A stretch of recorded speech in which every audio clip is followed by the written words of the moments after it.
Y'all are not ready for this.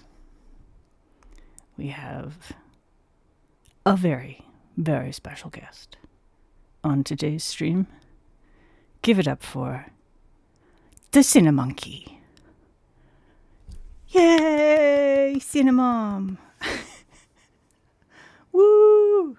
Such a cute kitty. Look at that. Look at that little calico face. Oh my god, I love her. Hi. Hello, welcome. Welcome to Strim. Welcome Leo and Ponks and Allison and I'm just good. Can I just call you Belly? Yellow Nails, can I call you Belly? Is that okay? I'm sorry you popped half a peely though. That sucks. Yeah, this is Euro hour, Ponks. You gotta not be surprised when the Euros are here. It was sitting on your fork. You found half a peely sitting on your fork? Cinnamama, my little Cinnamonkey, Cinnaboo, the Cinna. She just decided to come in here. I actually have Jammy Dodgers as well, back behind my butt here, being a butt Dodgers. So we do have a 2-cat stream. It's just not the usual cats. I don't know. She was in Brian's office earlier, and then we were getting ready to, like, he had to go. He's getting a CT scan today, and there she is. Oh, a little yawn, a little stretch. Yeah, he's off to get a CT scan. So we were like rushing around, getting ready. I was getting ready for stream. He was getting ready to go, and Cinna was in his office in a sunbeam, and I was like, and Jammy was in here on my chair, and the two of them do okay together if they're both just chilling. You know, as long as nothing happens, they're fine in the same room. They don't interact with each other, but you know, they're fine as long as the child doesn't come in and cause shit. So I was like, okay, well, I'll just open up all of the upstairs except for Budgie's room. If anybody here is not familiar, we have 4 cats that have complex interactions. Jammy and Budgie are both the old ladies that have been together since birth. They're sisters. The child is Timony Cricket. He's 9 months old or so now. Actually, no, he's more than that.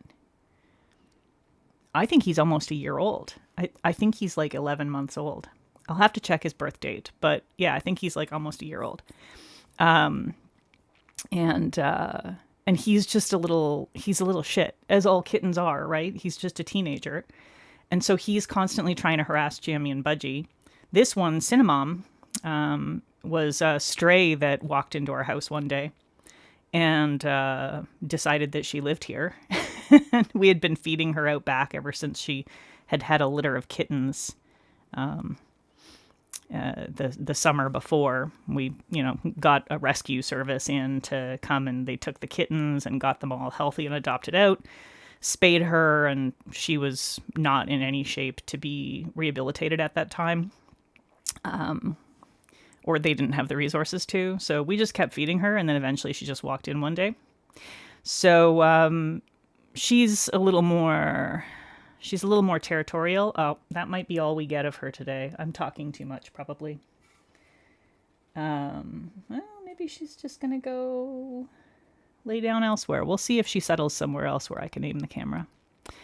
Anyway, so she can get a little aggro with the old ladies sometimes, and the child, Timony Cricket, just wants to play all the time. So generally speaking, we have them separated so that Jammy and Budgie are in one area of the house while the other two are in the other area. But looks like she's settling herself up there. There she is. Went into the window. There's not a great way to aim a camera there, unfortunately, but I'll see if I can maybe set something up.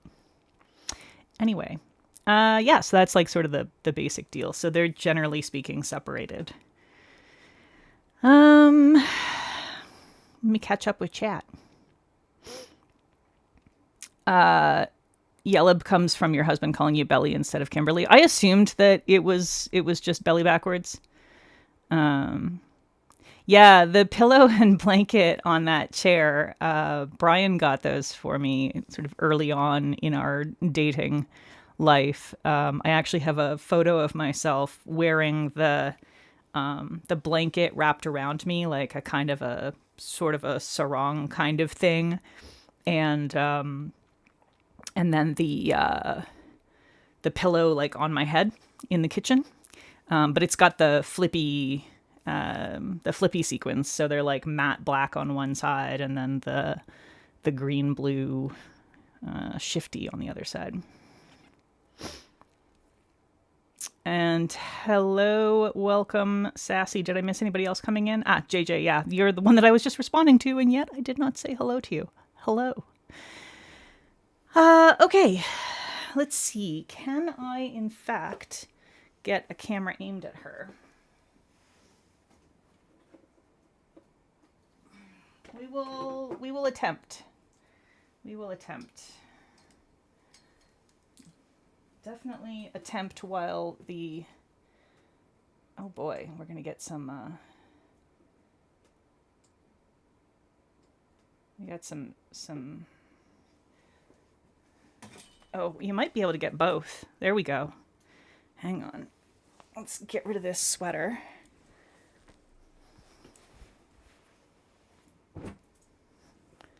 We have a Jammy Dodgers here. There's the Jammy Dodgers. And we've got a Cinna. Hi. Well, it's not the best picture, but at least you can kind of keep tabs on them. Yeah, you got a brief view of the wall art. There's a lot of it.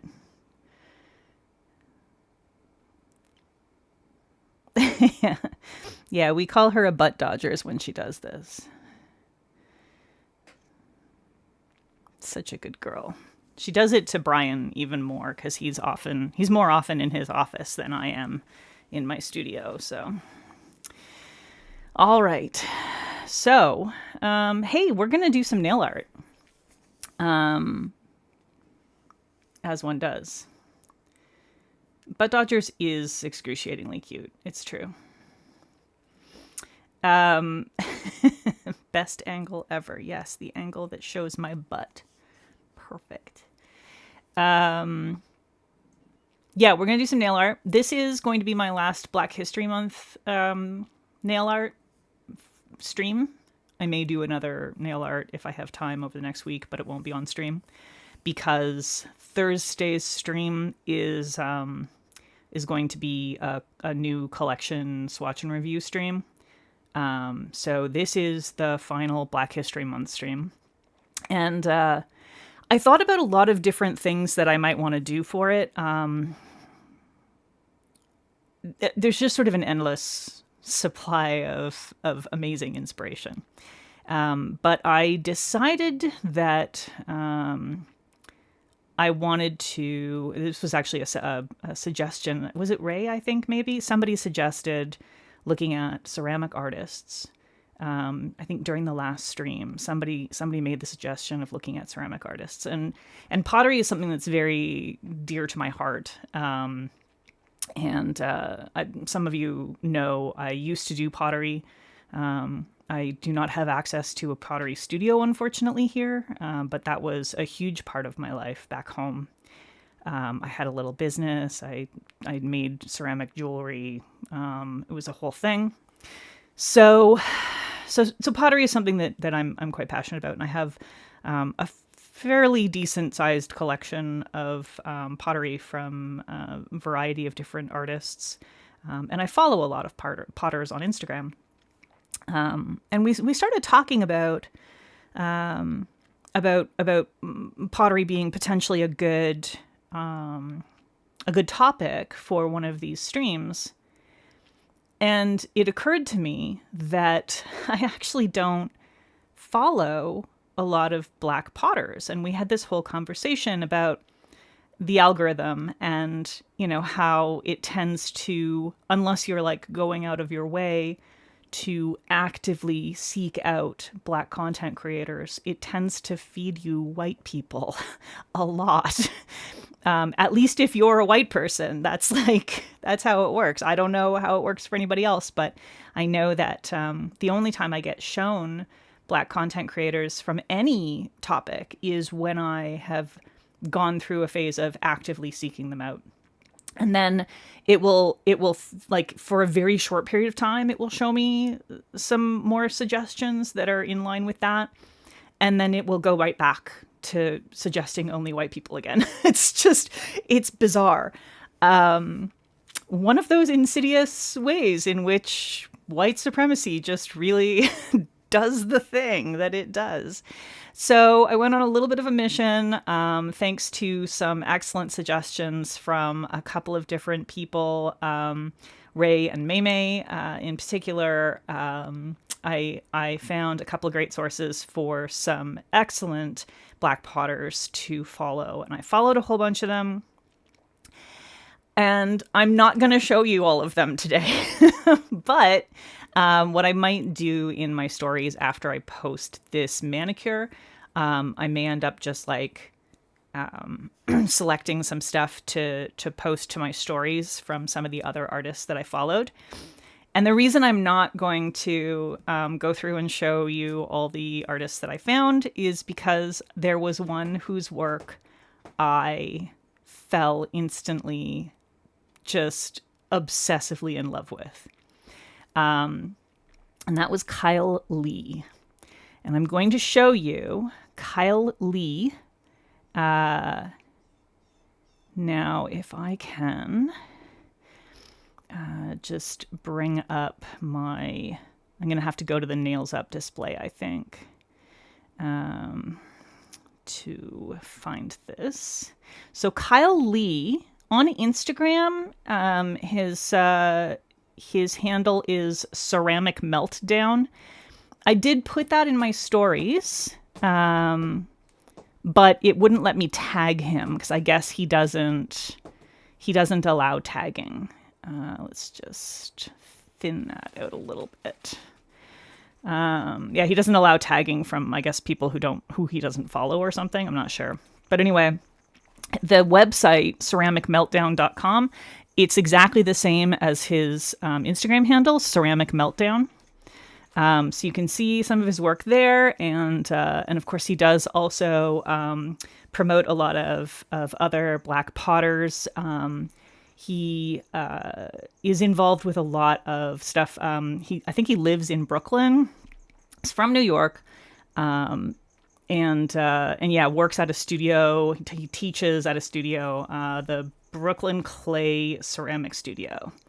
And he's also involved with a bunch of other stuff in both art and social justice worlds. So let's just show all ceramics. And as soon as I saw his work, I immediately knew this is what I want to do. This is what I want to do. I'm obsessed. I love this work.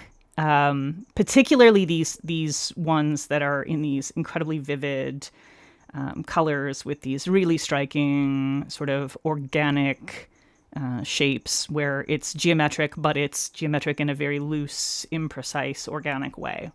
I am obsessed with these, and this is what I want to put on my nails.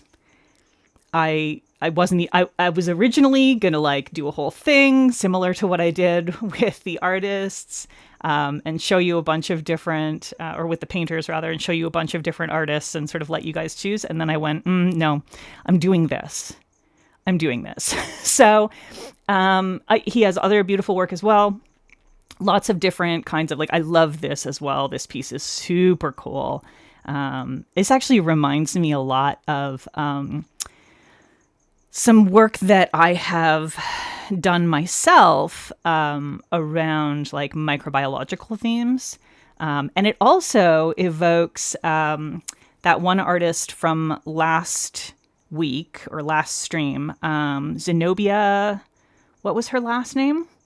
That does the incredibly cool textile art with like all the like the little, circles, all the spirals and circles and whatnot. Kind of evokes a little bit of that as well. And this area here, of course, this also sort of evokes some like animal patterning stuff. So I feel like he's drawing from just a ton of different places when he does this kind of work. It's incredibly beautiful. You can see a lot of different influences in his work, and the combination of like precision and freedom and looseness is just, and the color, I'm obsessed with these colors. It's incredible. So this is what I want to do.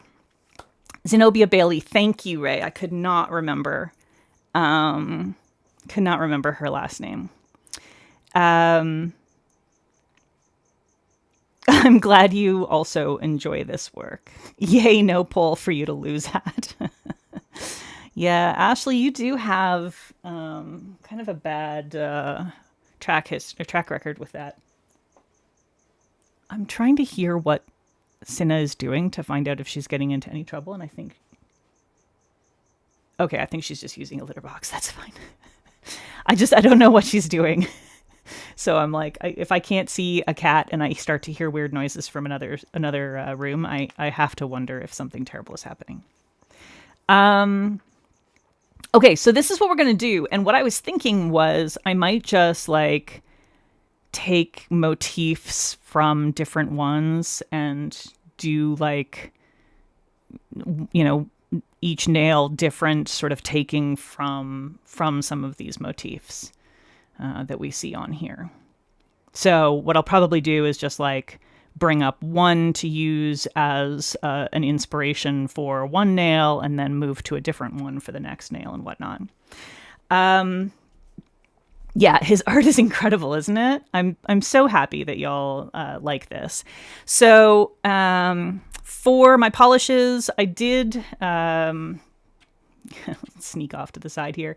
I did do a white base already because I know that I'm probably going to be working with a lot of different colors that won't pop as well if they're not over a white base. I do want to put a quick top coat over top of my white base. So for my white base, I used cracked crinkled linens, which this one I did get as PR. There are a couple of others that I'm going to be using. I pulled in advance since I knew what my inspo was going to be. I pulled all my colors in advance. So cracked crinkled linens, that one was PR. And then I have a few from Dimension Nails. These ones here were all PR. So I've got Great Yellow Bumblebee, Orange Tip Butterfly, Prairie Dog, and Desert Warthog. The others were all ones that I purchased. So for my black, I'm going to be using Dimension Nails Black Rhino. My yellow will be Vitamin D. And then I pulled the 1002 Nails Copperhead Road for my orange. I, of course, don't have a red, but I think that we're going to be okay with just the colors that we have for this. If I need to pull a brown, I have... because depending on, there's like one of these that I might end up wanting a brown for, and there's one that I might end up wanting a blue for. If I do, I'll probably just pull cracked for those. Cinna back in the window. Good stuff. Yeah, I think, what do you mean I cheated? Because I already put white down? Is that why I cheated? I don't think that's cheating. I think that's being efficient. Okay, so I'm going to put a little top coat on top of here before we get started. I probably should have done this already. I woke up this morning with a tiny little crack on my index nail. And I only noticed it because it snagged slightly. And I went, oh no. And it's like... at an angle going in a little bit. So I did put a patch on it which is why my index nail is a little uneven. I don't know if you can tell with the nail polish on now. I can certainly tell. But yeah, I put a little silk wrap on there. I did a very sloppy job because I was getting ready for stream. But yeah, hopefully that won't break.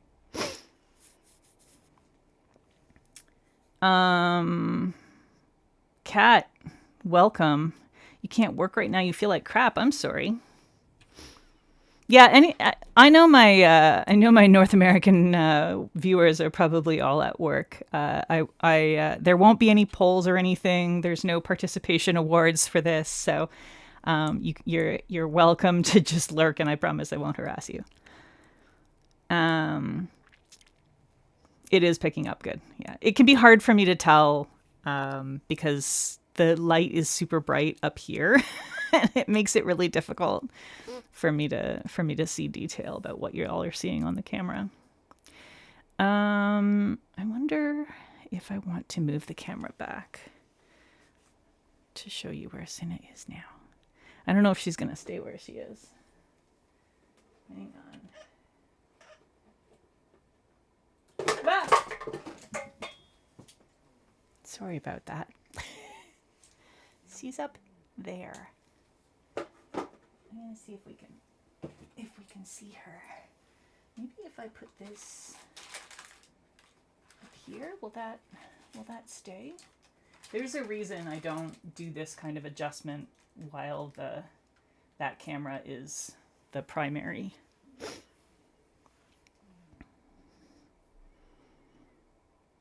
There she is. What a lady. What a gal. Yeah, she probably won't stay there, but we have her for a moment. Yeah, you and me both, Allison. All right. Okay, so let's go back to the Nails Up display, and I'm going to choose one of these to start out with. I am a little sad I don't have a proper red for this. You know what? I'm going to want... I didn't pull it earlier, but I'm definitely going to want button brown for this.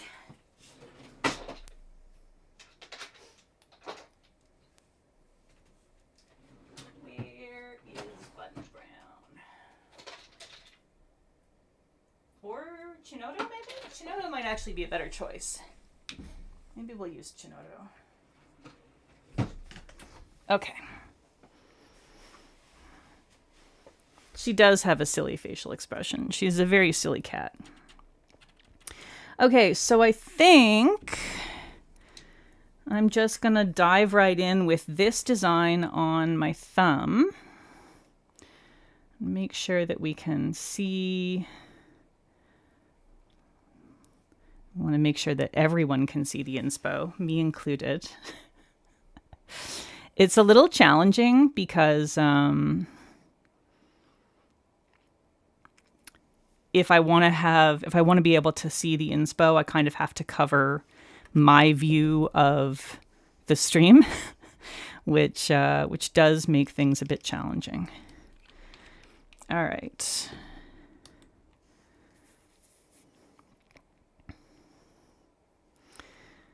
Oh my God, Pinky. Yes, my staring. I'm staring at you and it's making you very amused. That would be fucking weird, honestly. I wonder if I also want, oh, there she goes. I might also want a bit of pistachio for this one, maybe. I don't know. We'll see. I think I'm just going to sort of block in, and I'm not going to worry too much about getting everything like exactly perfect because these are such loose shapes. I don't know how I would even do it if I were to try.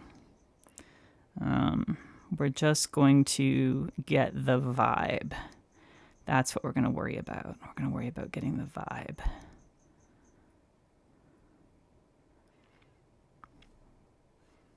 think that's what's most important with these. Yeah.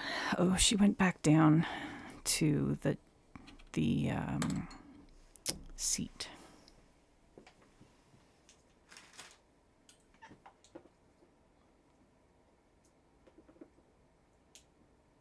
Maybe we'll get lucky and she'll actually stay there. Oh, I need my acetone. I did not pour myself any acetone yet. The hell, man.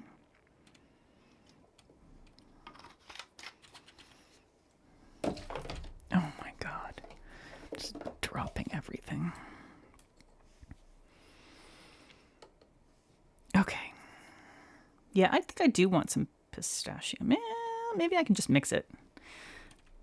Well, no, I need pistachio. I do.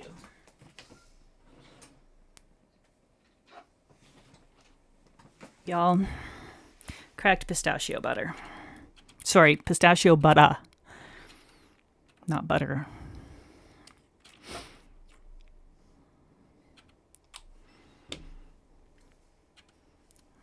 Love earth tones. Can't wait for autumn to come back. Yeah. I love earth tones, but I also love jewel tones, and I love neons, and I love all of it. I love all the colors. A thing that that happens to me is that every time the seasons change and the makers are coming out with something new and different, I'm like every single time I'm like, oh my God, yay, it's this season. I love this season. And then the next season comes out and I'm like, oh my God, it's this season. I love this season. Yay. It's like, yeah, okay. And do a little mixing here because I feel like I want this part to be a little less like just that one color. It feels a little too solid there. And then we'll do this. I think with this, with these designs, the black line work is really gonna do a lot of work. Okay, let's get some orange in here. Yeah, I think I just really enjoy the constant changes. I think I just really enjoy the like newness and movement and that. I love that. Okay, we'll get some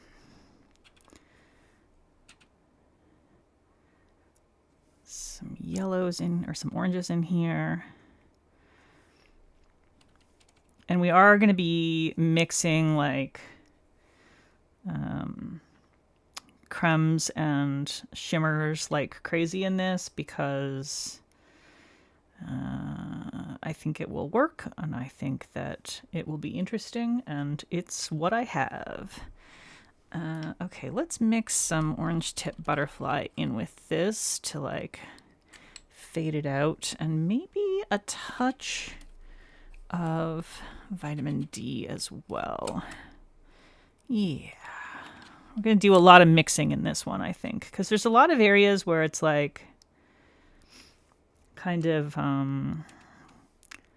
doing like washes of color and gradients and interesting interactions. Yeah. Let's get more yellow for this part.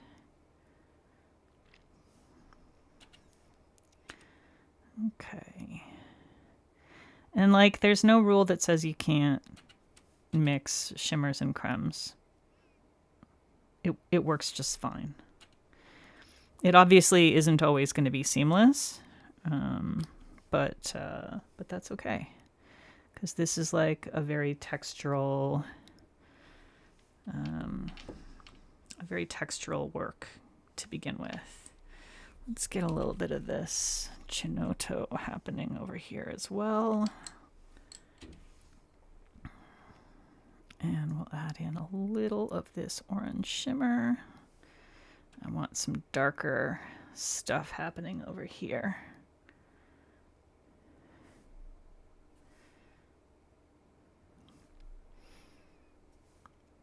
All right. It's going to look like real shit until it doesn't, I think is what's going to happen here. And I think a lot of what's going to bring stuff together is going to be the line work. So as long as I don't lose sight of the overarching sort of shapes, I think we'll be good here.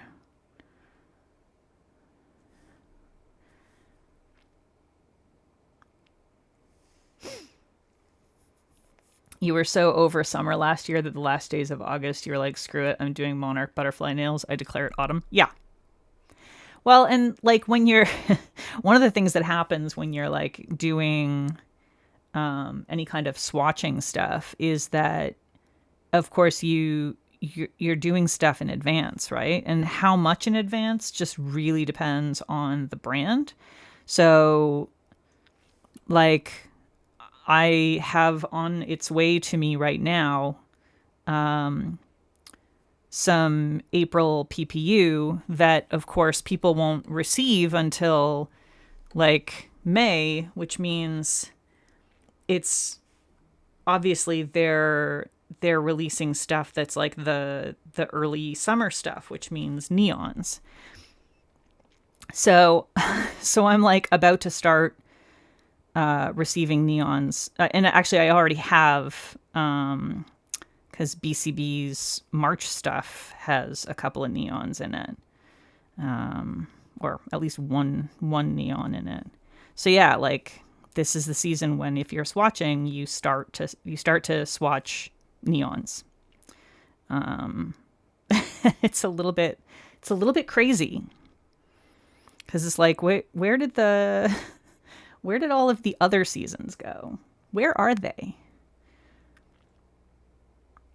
But you're always a half season ahead, basically, or a quarter season ahead. Let's get a little more of this in here. Actually, I think let's mix a little Chinoto in with the orange. See what happens here. Obsessed with butterflies. Your house and garden is butterfly everything. That's cool. I have 2 blue morphos, one of which I pinned myself. The other one was purchased. Yeah, I like them. They're nice. I'm not, broadly speaking, I find I am less excited about butterflies than I am about most other bugs. But I think that's because I have that thing that makes me want to automatically dislike things that are too well liked by other people.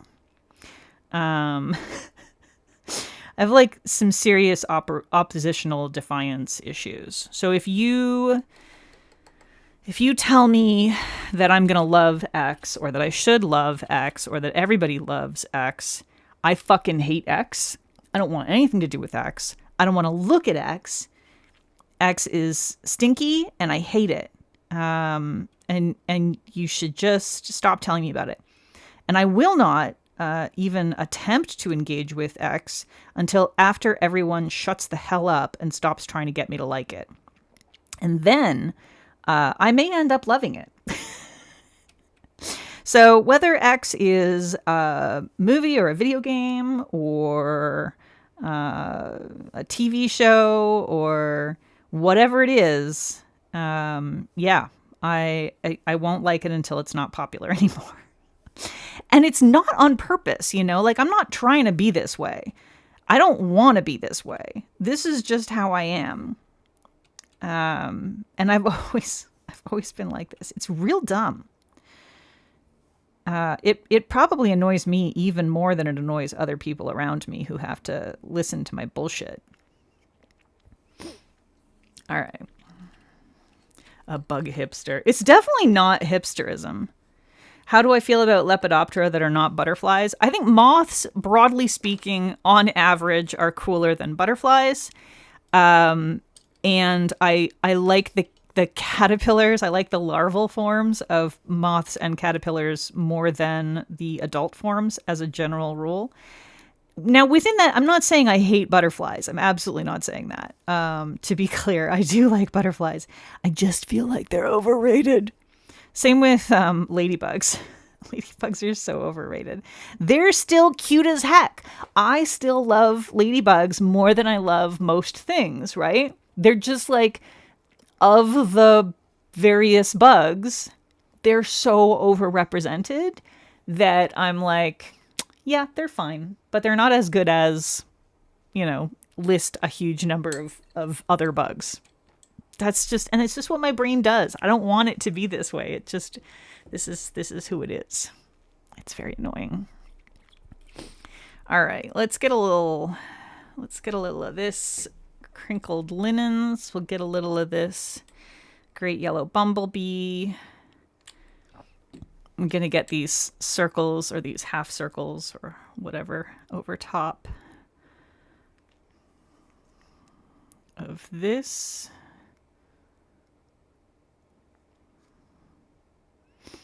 I'm going to try not to make them too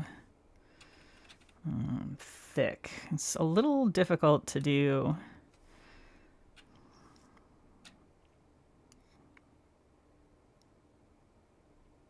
Because I want them to be opaque, but I don't want them to be like, too bubbly.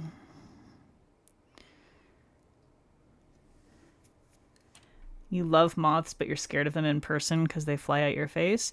They are dumb. Yeah, they're not. I understand why people have various different phobias of bugs. Like, I get it. I actually at one point in time had a phobia of specifically house centipedes. So, like, I get it. I understand how and why that can happen. And some of it is like, some sort of semi-instinctive stuff. A lot of it is learned. Most of it is learned. But yeah, I get it. Sometimes they behave in ways that are very rude, like nobody asked you to come and hang out in my bath. You don't need to behave that way. It's rude. You don't see me coming into your, I don't know, pupil chamber or whatever and being an asshole.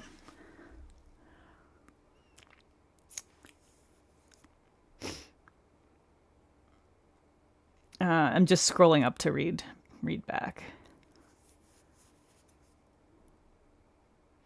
Bum, bum, bum, bum. It's totes on purpose, Peggy. It's not.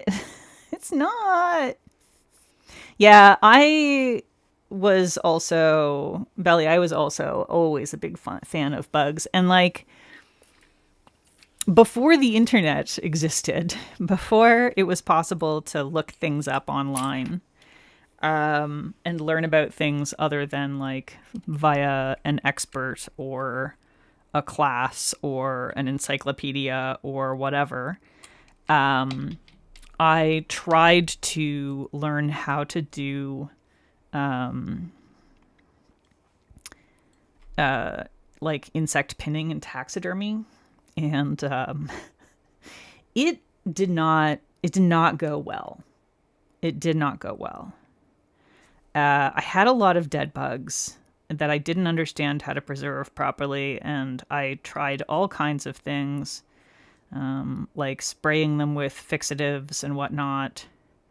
But like, yeah, as a teenager, there were bugs all over my bedroom, which Mom really loved as a person who is not a fan of bugs at all. Yeah, she fucking hated that. So she just, at one point in time, she just stopped coming into my bedroom at all. She was like, I'm done. I'm not interested in having this experience of going into my teenage daughter's bedroom.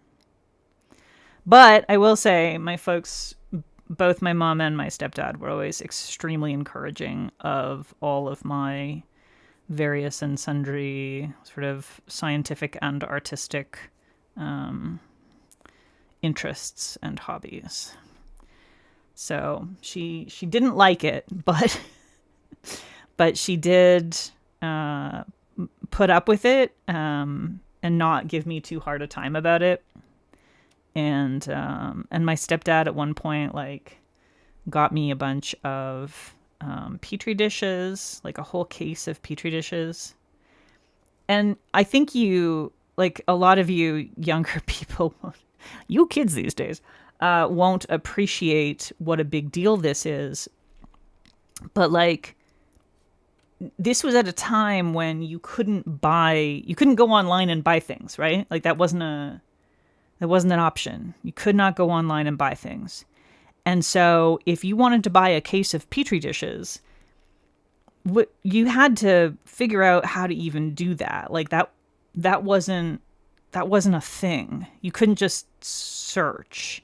You would have to, go and talk to somebody and who works in that field and like would have professional access to them and find out where they get them and maybe see if you can buy some from them or get in contact with whoever it is that does their purchasing. And like, it was a big deal. I'm not sure how exactly he managed to do that, but I have always appreciated that. It's a big deal having a support like that. So yeah, my mom stopped coming into my bedroom real early. I had just like dead bugs on every surface, not contained in any kind of reasonable way. And actually, it's kind of that way now in my studio. Some of them are contained in reasonable ways, but not all of them.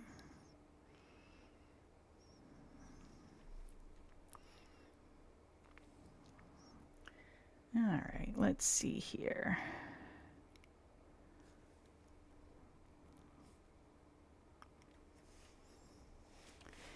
Your goth teen self-scaring librarians being like, do you have any books on preserving dead things? Yeah. Yeah, I know that he went to he did biology in university, among other things, and I know that his father had been a doctor of some sort, and so I imagine that he either spoke to his father or spoke to someone from his university days. But yeah. Like, it's not that you couldn't get it. It's just that, you couldn't go online and search for where to buy those things. You couldn't order online. You couldn't find out where to get things online. You'd have to do research in order to know how to do the research in order to find the thing. Right? There were layers. All right.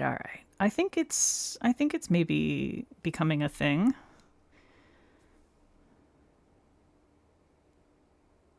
I think it's becoming a thing, y'all.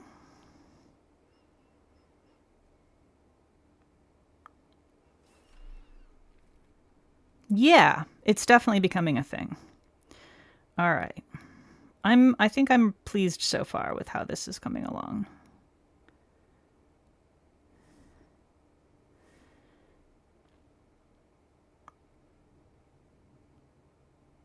But yeah, these days I have tons of dead bugs, some of which I preserved or pinned myself.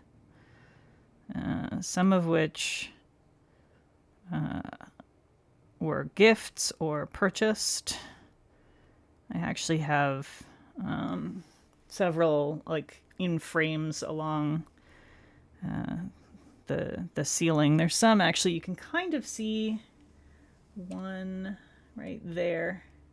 There's one of my sets. That one's Beatles. Done by a friend of mine who rears the Beatles himself.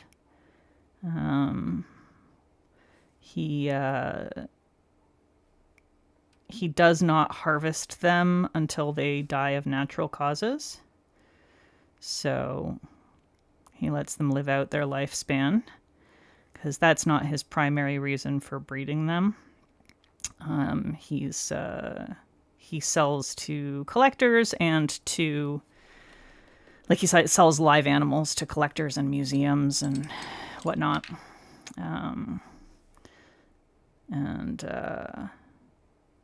And so his primary interest is in the live animals, and then if they happen to die in good condition, then he may go ahead and pin them. But he's not primarily in the business of selling pinned insects. So it's all very ethically done, which is something that I really appreciate. I feel like this side is not quite doing it for me. There's like something I want this to be like there. I don't know, something about it. It felt like it wanted to do that. All right. I really like this. I think this is a good first nail. I feel like I did the thing. Oh, there's a couple of extra little lines in one of these. Maybe I'll like add those in. Like there and there. Yeah. Yeah, okay.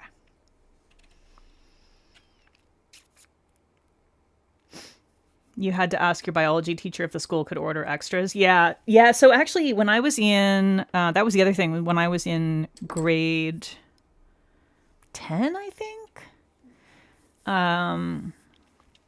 my biology teacher was awesome. She was so good. She would like order in extra stuff once she figured out that I enjoyed dissection. And was interested in biology and fascinated by icky insides and also by bugs. She was like amazing. She ordered me extra stuff. Some of it I won't talk about here because it's upsetting for some people, but I got to do a lot of extra stuff that was really very cool for me. And so I really feel very lucky that I had some encouraging humans in my life, some encouraging adults. Yeah, you gotta be careful with the Bunsen burner. Okay, next one. Let's see here. Let's do for my index nail. Let's do this one. Relativity. Ooh, it's got an interesting thing going on in the back as well. But I think I want to do this front view. And it looks like that's actually got some blue in it. Let me grab a blue. I don't have one of those out.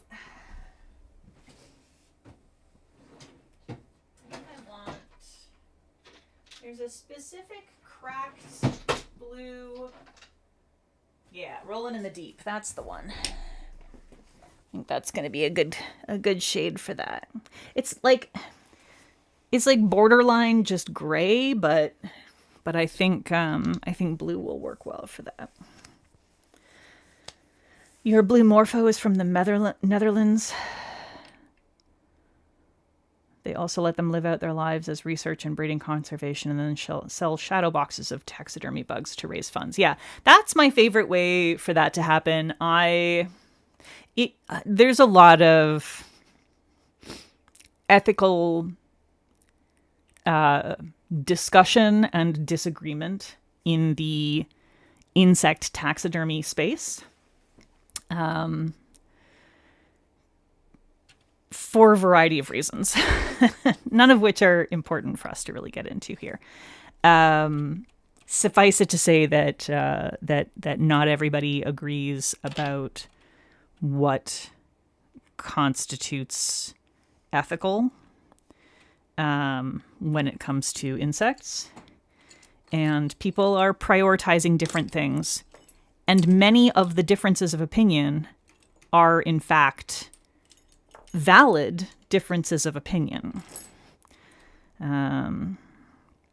So like, here's one thing that I think will be of particular interest to a lot of people here, because it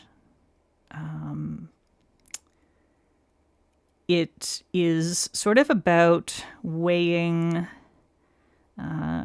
human needs with animal and insect needs and environmental needs, because in some regions the insect collection trade is a huge part of how indigenous populations support themselves in the face of a global economy that has, by and large, fucked them.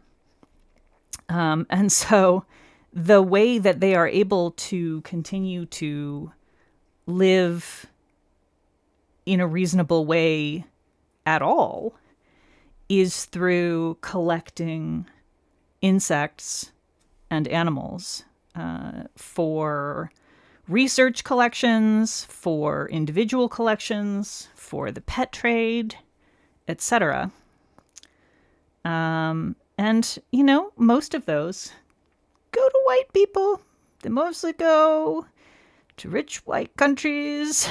And, oh boy, there's all kinds of issues in there that I think everyone here immediately understands. But, you know, like, when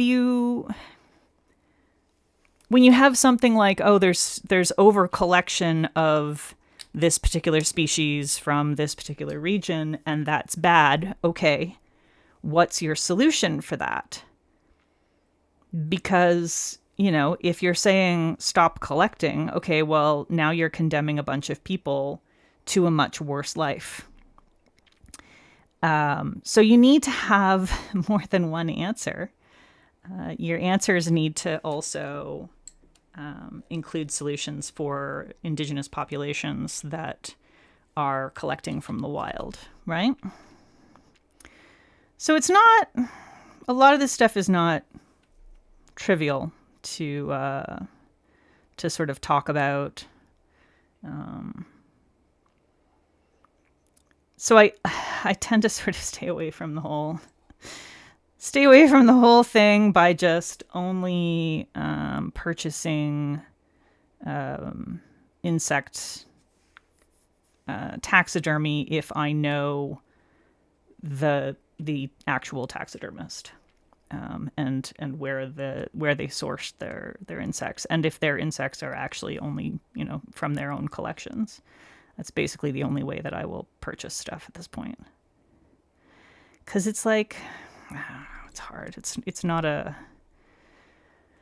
something I have a good answer to, you know?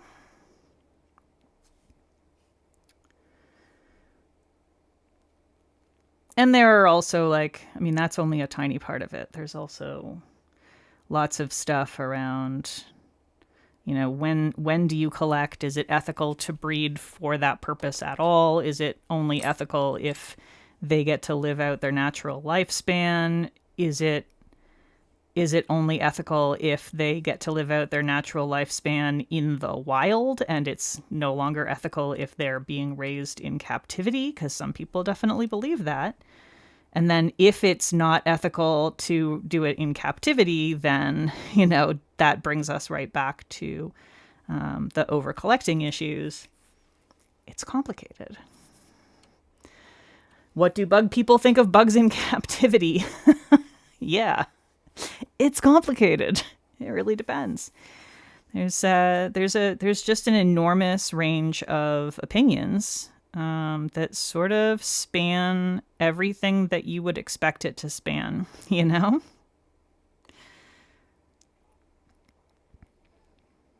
All right, let's get some of this in here.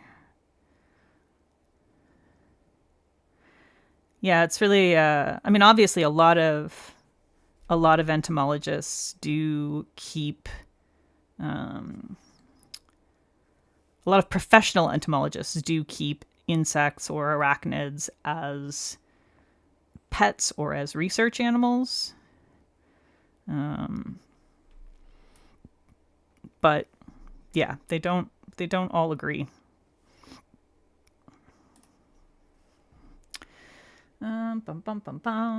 Okay, I think I want to add some pistachio butter. Do bugs actually live better lives in the wild? Define better. Define better. They're safer, generally speaking, in captivity if the person taking care of them understands their needs. They don't have exposure to predators. Is that necessarily good? Genuine question. I don't know. I don't know if we call that a better life or not, because they tend to have fewer opportunities for mating options. Is that better or worse?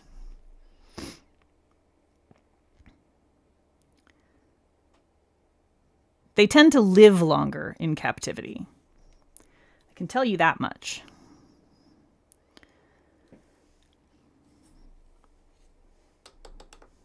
But is that life better or worse? I don't know. Yeah, there's definitely lots of people that don't care whether it's better or worse. They only care whether it's natural or not. And since it's not the bug's natural lifestyle and habitat, they're like, it's inherently bad because it's not natural.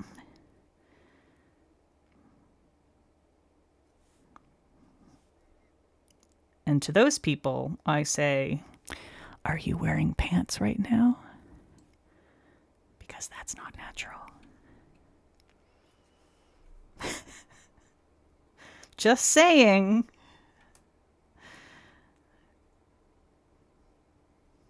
I obviously am from the bugs in captivity is fine in the same way that other animals in captivity is fine, as long as you are caring for them responsibly and making sure that their needs are met. I'm good with it. As a person who has a closet full of arachnids, it would be weird if I did not have that opinion.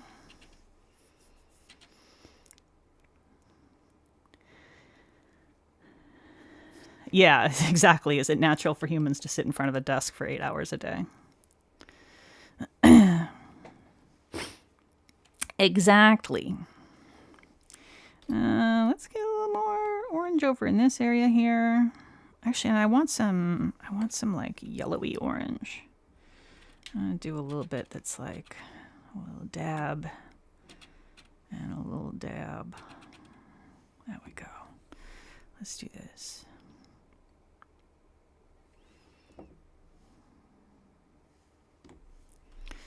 All right. You have a feeding tube and a powered wheelchair. Is that natural? Yeah, exactly. And like, are you going to argue, is someone seriously going to argue that like that's not something you should have because it's unnatural? Like that would be a fucking weird argument to make.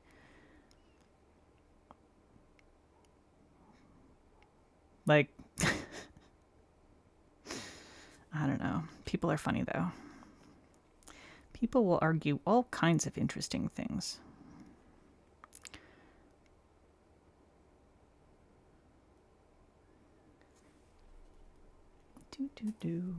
All right, where are we here? Let's do a little bit of this, and then I think maybe we're ready for some black on this. Yeah, I'm just going to do a tiny little bit of orange fill-in on this section. It wasn't quite as dense as I would like in a couple of spots here. There we go. So Jammy abandoned me. She's no longer a butt dodgers. Cinna left some time ago. I don't know. Everybody's abandoned me today. Oh well. At least we got a little bit of kitty time. That was nice.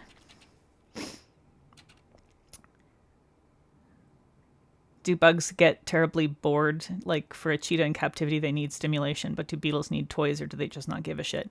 They have needs, and it does depend on the species. More than, stimulation in the sense of toys, they tend to need stuff to burrow in for a lot of species. They need to have hides. They need to have things that they can climb on. They need to have enough space to move around. It really depends on the species. Some of them get very stressed out if they have too much space. Some get very stressed out if they don't have enough space. Like, you really have to understand the species that you're working with to be able to provide a reasonable living experience for them. So research is absolutely key to having happy and healthy animals, if you can call them happy. I mean, happiness is a very human concept in many ways. It's not clear, there's a lot of things we don't understand about insect and arachnid cognition. Hell, there's a lot of stuff we don't understand about human cognition. So, But yeah, understanding their habitat in the wild and how they would typically be living out in nature, and then trying to provide sort of similar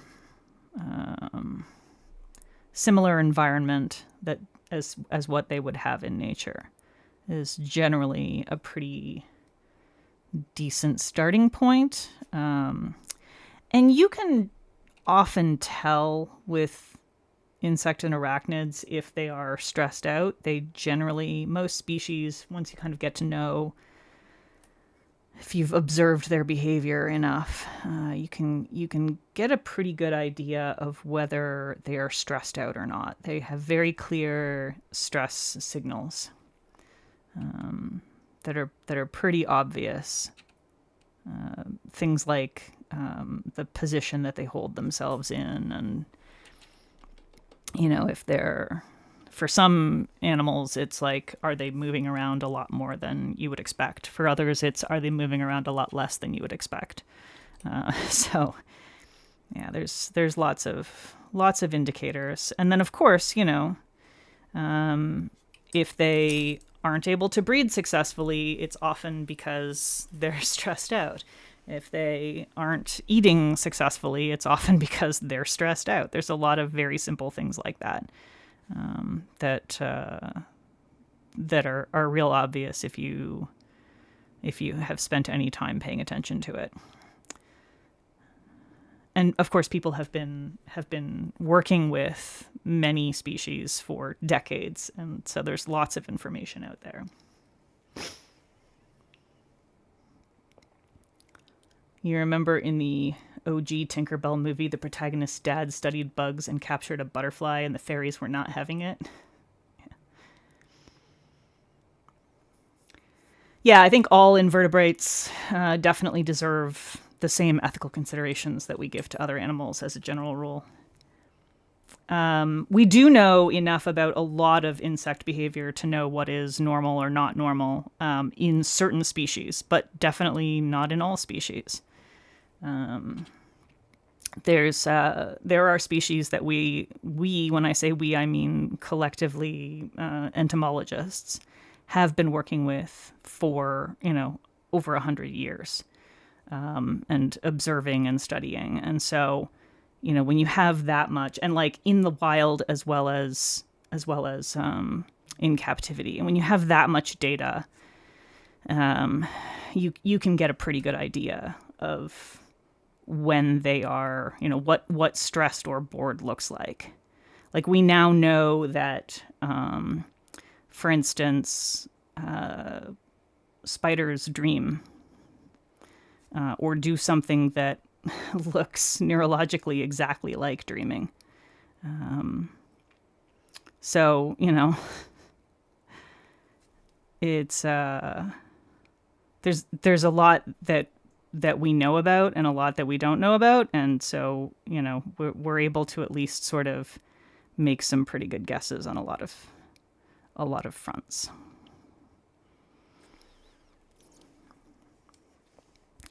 Yeah, the butterfly living in a jar sounds fucking terrible.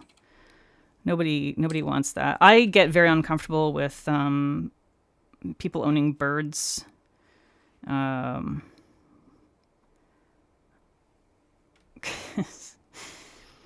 Because I have a hard time understanding any way that birds can be happy in captivity indoors. So, I do think that not all insects are appropriate candidates for captivity, just as I think that not all animals are appropriate candidates for captivity.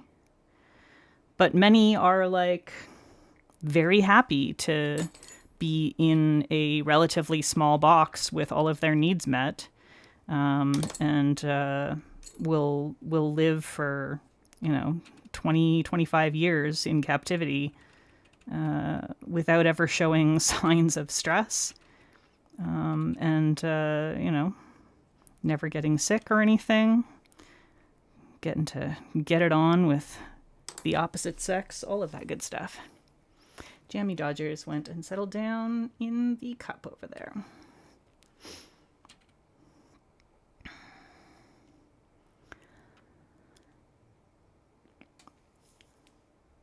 The dad needed to pin the butterfly for his academic career. Yeah, that's a whole thing.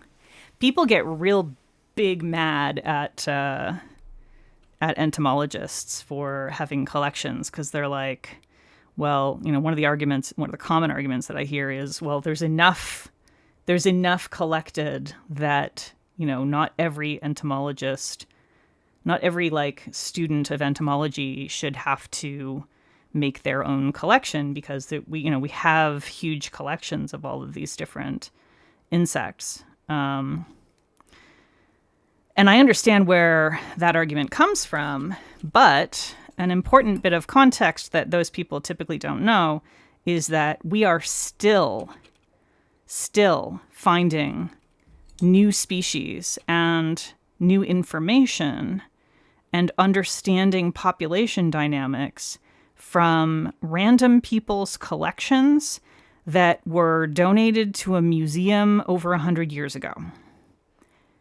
Those collections are still constantly being researched, and the one of the major reasons to continue to collect over time is that it actually helps give you some really good information about population dynamics over time.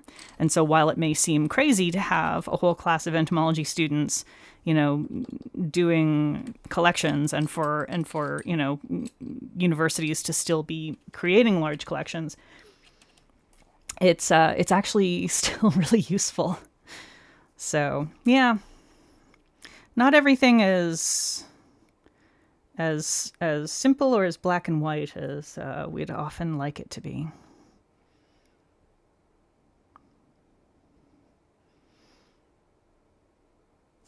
Personally, I do not collect live specimens from the wild, because I don't need to for research purposes, and me doing that would not forward research in any way. So I don't do it, but I'm not going to get mad at junior entomologists, learning that way. No, it's true. Not all academic pursuits are good, for sure.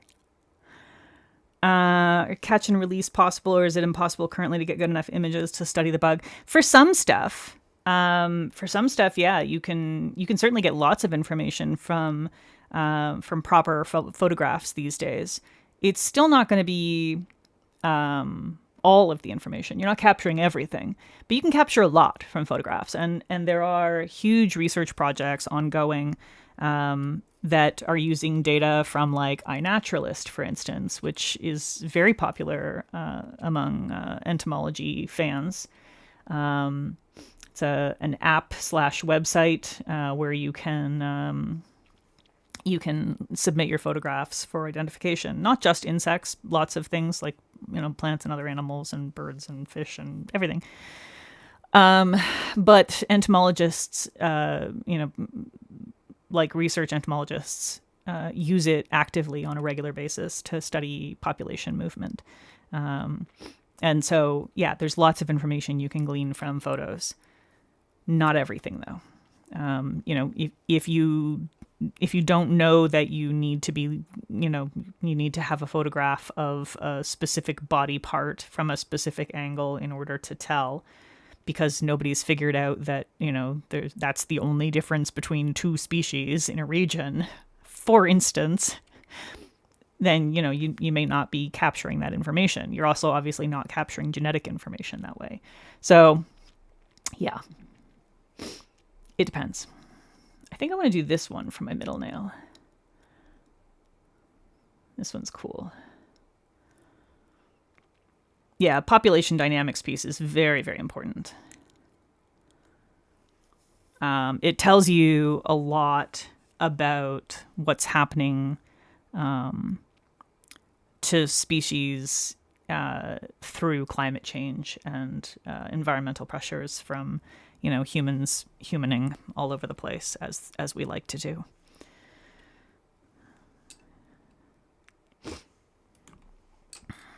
Okay. Now, let's see.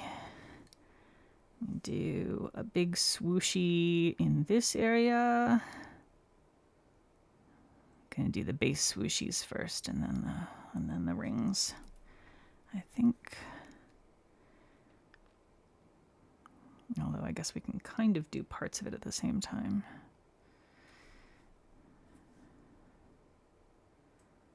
Boy, we really got off on a whole tangent there, didn't we? How did that even happen? I'm trying to do some Black History Month ceramic art. End up talking about bugs the whole dang time. Typical.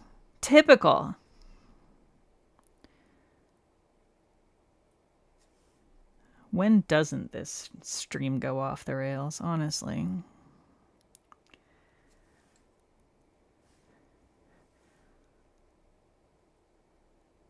All right. Bum, bum, bum, bum. I want to go up here.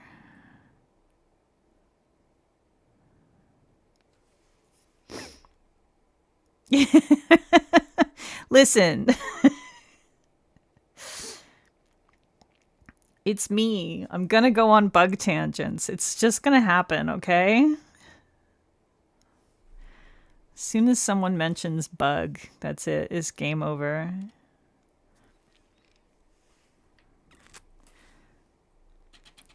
All right. Anyway, I know more about bugs than I do about this artist. I really only know anything about him because of what's on his website. And there's not that much info on there. There's a little, but there's not a ton. Which is fair. I mean, I don't think I would want to necessarily put a massive amount of personal information on an artist's website anyway, if I were going to make another one. I certainly never have for my previous ones. There's like a hard limit to how much of yourself you want to sort of put on display on your website. All right, let's go here and here. We got like some real spiral thingies happening that I am trying to capture. At least the wide strokes of, but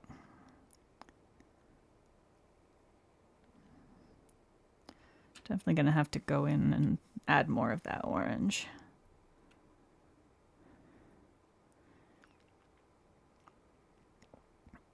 All right, we'll see you later, Allison. Thanks for coming by. What is this? Oh, AI I don't have. Play Ain't My Fault by Zara Larson. I don't know Zara Larson.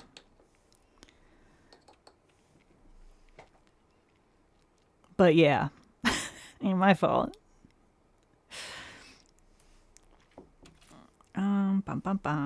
More Lello. Needs more Lello. All right, this area is going to be Lello. Probably should have been bigger, actually, but you know,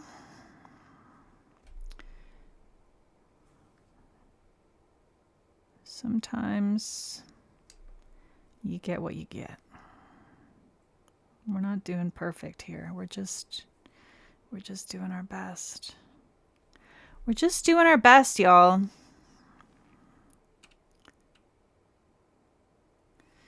I feel like this almost wants like a tiny bit of... Oh, you know what? Let's put some of this in it. Lighten it up a little bit and give it a little shimmy shimmy. That's going to be better. Okay. Yeah. And then here... Oh boy, I'm going to confuse myself with this. I can just tell. This is going to be here. So this is... Yeah, see, the problem is I've got the spiral parts not quite lining up correctly. But we're just gonna do our best with it. It's gonna be fine. It's gonna be fine.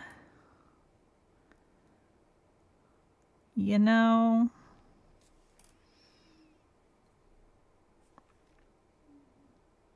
We just gotta remind ourselves it does not need to be perfect. It just needs to be cool. And that's easy. Because the original artwork is so cool. It's kind of bound to be cool. Just by virtue of living next to it, you know?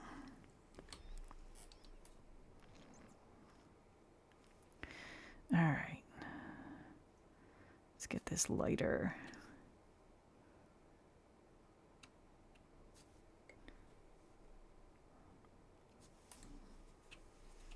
I wouldn't like the song. How do you know? You're probably right.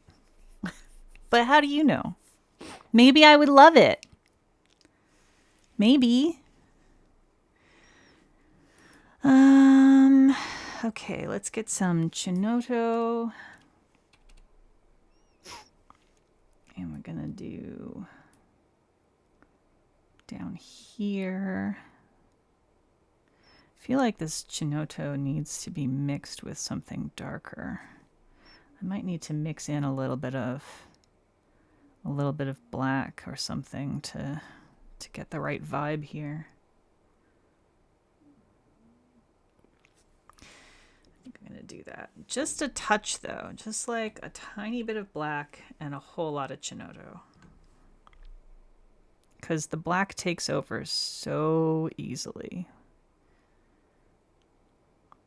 Especially with a jelly. Black will just like dominate.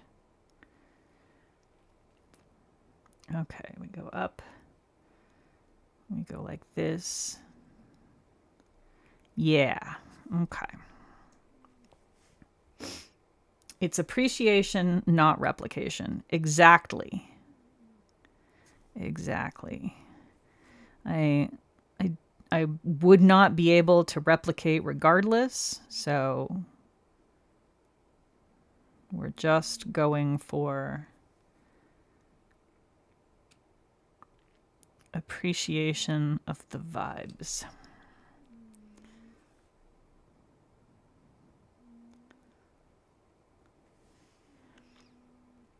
You're at the point where we'll say a word and you just start singing a song with the word? Yeah, that's normal, isn't it? Doesn't everybody do that? No. No, everybody does not do that. Everybody does not do that, y'all. I went and reversed these freaking... I just realized. All right, well, that's okay. That's okay. I definitely confused myself on the spirals. But I think it's fine. We can still make the vibes work. It's gonna be fine. Just keep telling yourself that, Peggy. Just keep telling yourself that.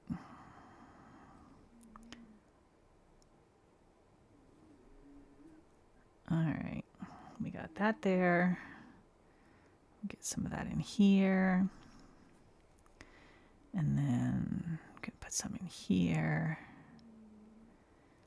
Put some in here. We're just gonna fuck around and hopefully do something cool.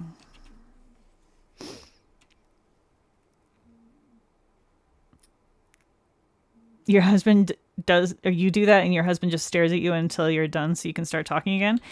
My husband and I both do that to each other constantly.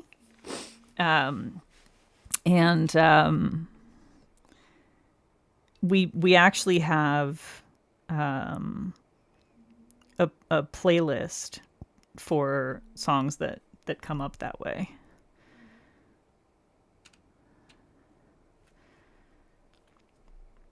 Because some of them are real fucking random, man. Some of them are wild. Okay. Bum bum. You know, I feel like I really lost the plot here. I think I need to start putting in some of the black a little bit early so that I can help myself understand what I've done. Because I confused myself so much here. Let's get this itty bitty circle here. Right? And then we get a little circle around it.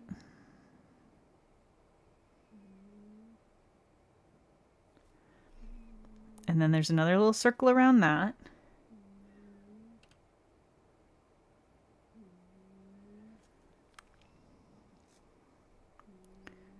Yeah, I fully confused myself. All right. I understand. Okay. So I did that, and then this is actually supposed to still be orangey up here. Oops, that's the wrong thingy. So I think we might go back in and do a little extra work in there. But we will also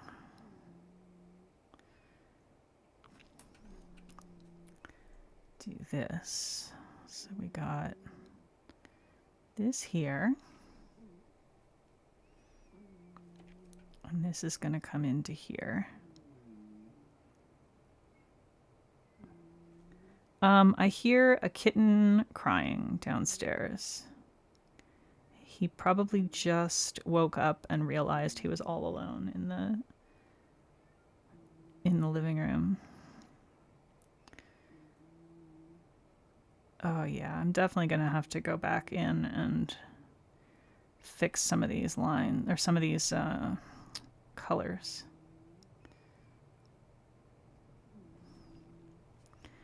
That's okay though. See, it's because I wasn't talking about bugs. That's the problem. If y'all kept me talking about bugs, I would have done it just fine.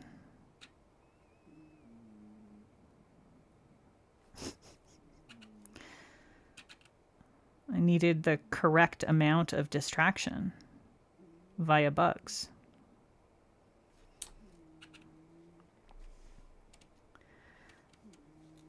Your wife had to listen to your Louis Armstrong rendition of Mac the Knife the other day where you only remembered the words pearly whites and shark, so it was just nonsense. You know, okay, so when we run into that, which is very frequent, we just meow the lyrics. So if you just turn everything into a song about cats, you don't actually have to know the words. You can either meow the words, or you can change the lyrics to just be about kitties. And if you do that, then it never matters whether you remember the actual words or not. It's completely fine.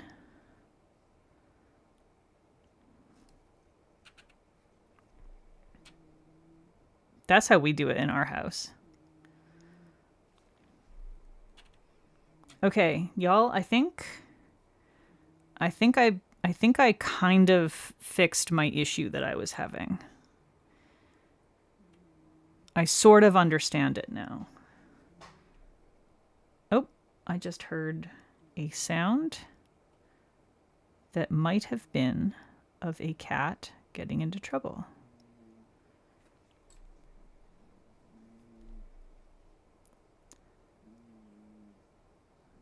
Okay.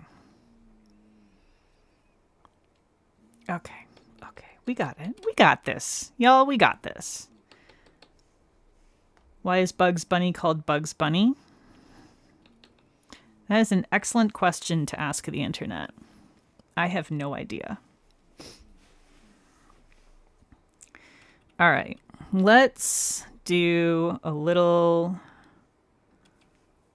backtracking here and fix up some of this stuff where we got confused earlier. So we'll put in some orange here. And that's going to go whiter. This is going to go more orange.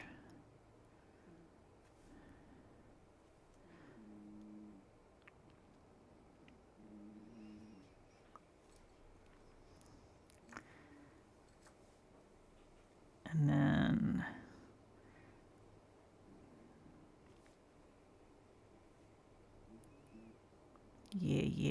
yeah.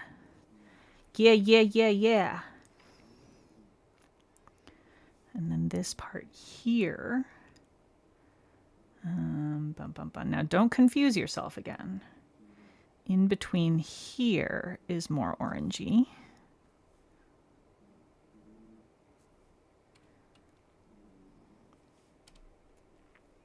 And then it sort of fades out to this more yellowy orange. Okay. We're getting it. See, it's fine. It's fine. I don't know what you guys were so worried about. No faith, I tell you. All y'all were like, oh, Peggy, you're fucking it up. Why are you doing that? It's terrible. I'm so confused about what's where. That was you. You sound so stupid right now. Listen, y'all. I'm just being silly, okay? I'm just being silly.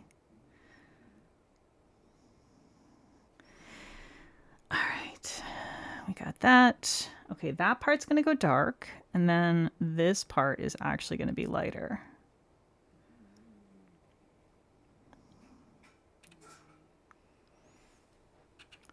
Brian has arrived home. Are you well and truly scanned, my love?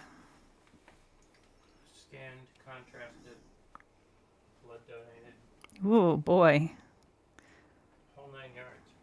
Very exciting.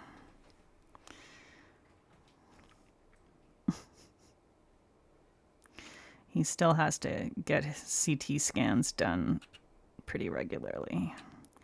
Although not as often as he had to before, thankfully.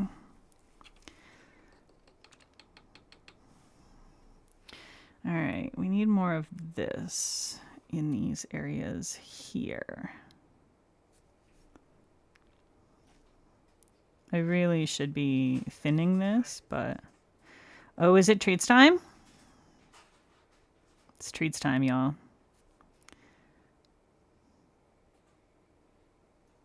Oh, are you getting treats for yourself and not for the cats?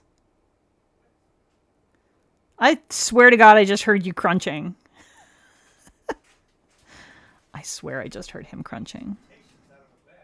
All right, if you say so. Okay, it's still not quite perfect, but I think it's good enough.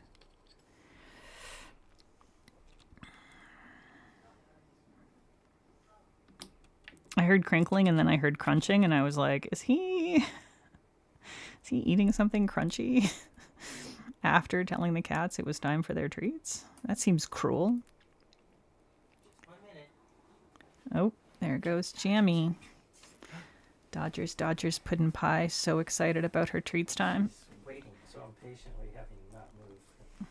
There she was. Whoop, heads up. Listen to that purr. There she is. She's getting her treats. So excited. So excited.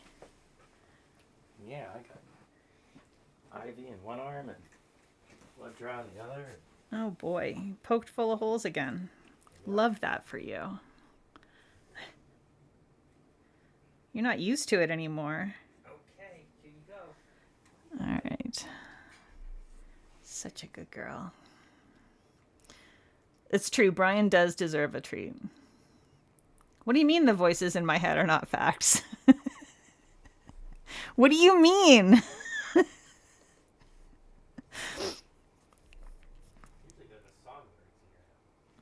Yeah, we were talking about the song lyrics in my head that come out. He's named after a Warner Brothers director and animator. Really? Interesting. I wonder, presumably Bugs was short for something, right? Like Bugs-a-Regar? What is Bugs short for? Bugs-a-Regar, yeah.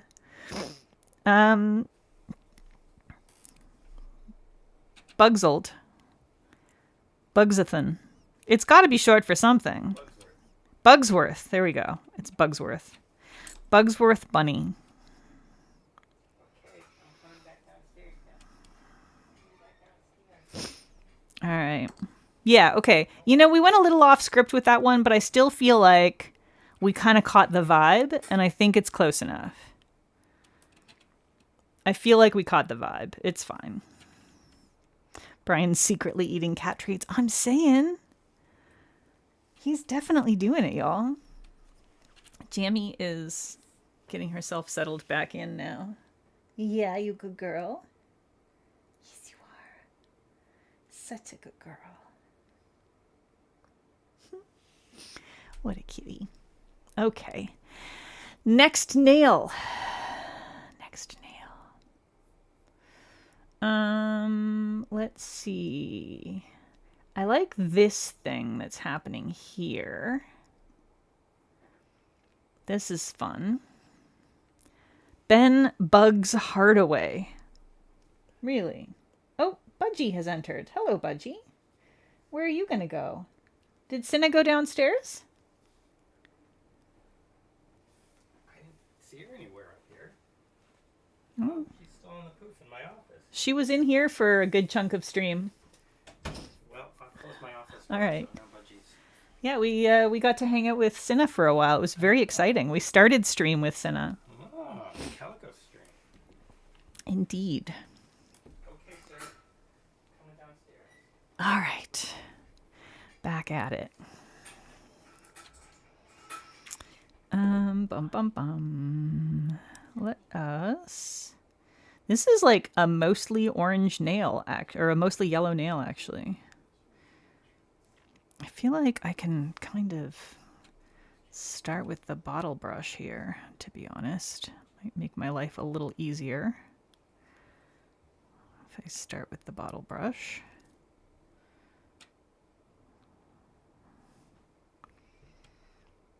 And then do like a kind of a swipe across the top. It's going to be most of the top area.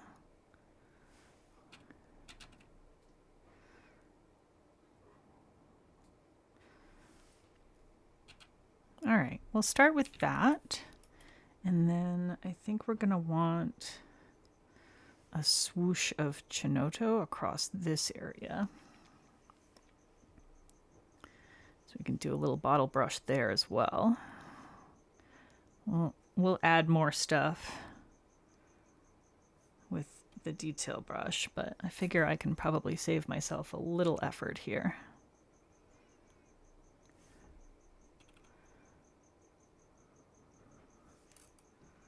Just by blocking in the broad shapes.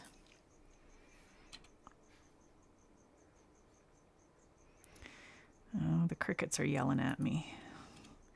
I need to feed them after stream. The sheet has the director's name on it. What sheet? Apparently a model sheet was mislabeled and it had the guy's nickname Bugs on the model sheet. Oh, that's funny. So someone misunderstood it.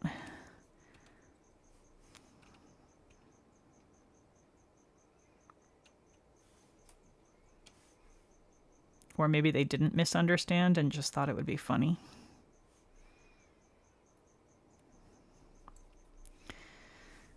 Okay.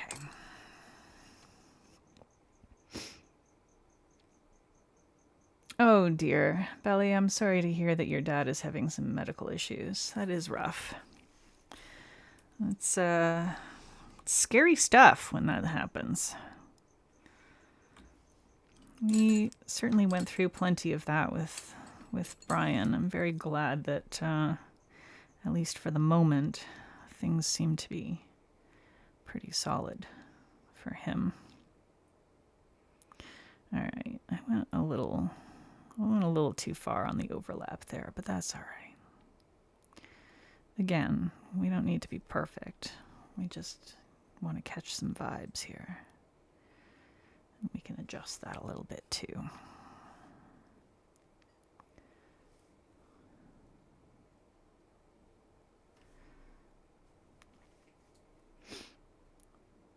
All right, we get this.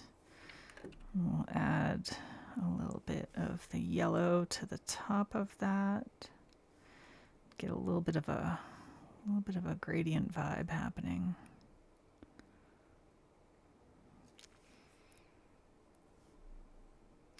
And then I think I want more of that color kind of over here.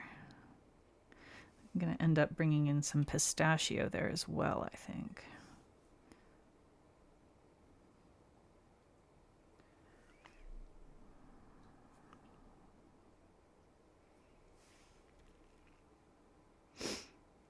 Charlie Thorson, lead animator on the film, gave the character a name. He had written Bugs's Bunny, so Bugs '(S) Bunny on the model sheet that he drew for Hardaway. And then in promo material for the cartoon, the name on the model sheet was altered to become the rabbit's name, Bugs Bunny. That's very funny. Oh, yeah. That's not great, Belly. I hope that they're able to get him sorted out.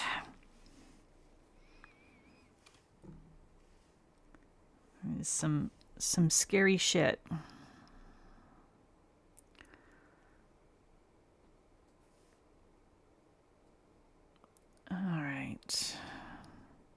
Yeah, I need more of this. And I'll try and pick up some of this black that was in here. The black is mostly dried on the palette, but sometimes you can re-wet and pick it back up again.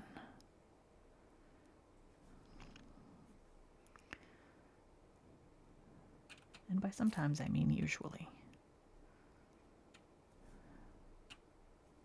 At least to some extent. Okay, I'll get this area here. And then over here, we'll thicken up this part a little bit.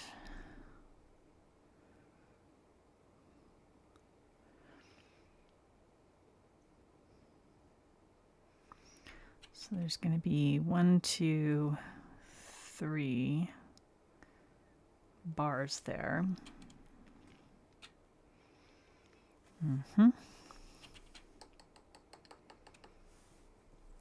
And then for this part, I'm gonna need a combination of these 2 yellows.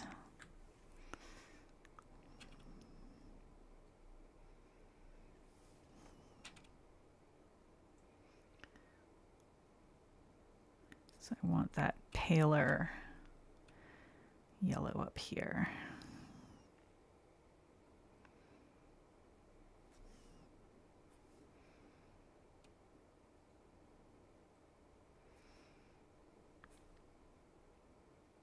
All right. And then get a little of the paler yellow over here as well.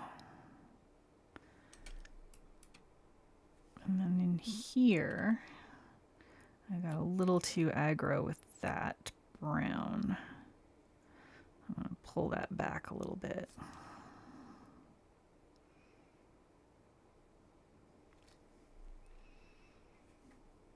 Okay. Yeah. All right. Now, let's mix in a little Chinoto with some yellow to get some of this area up here. Because there's like a kind of a shaded... Yeah, that's the right color. Ish.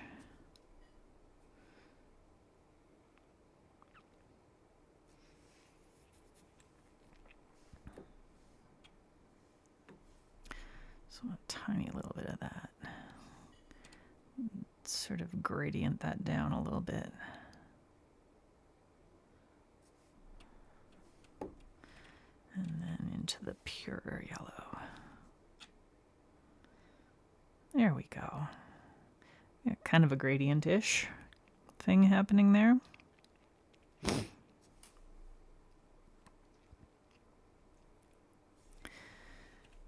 Okay, now this, let's go more of this yellow.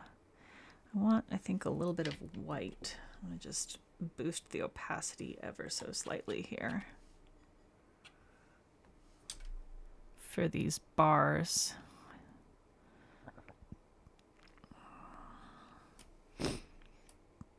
So it's going to be 1, 2, and 3.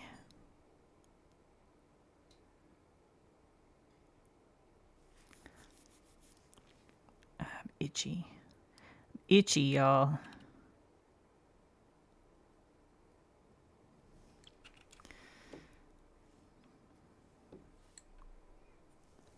I am not doing a great job of like thinning out my polish as I go along on my palette. I'm feeling a little bit wasteful with this, but you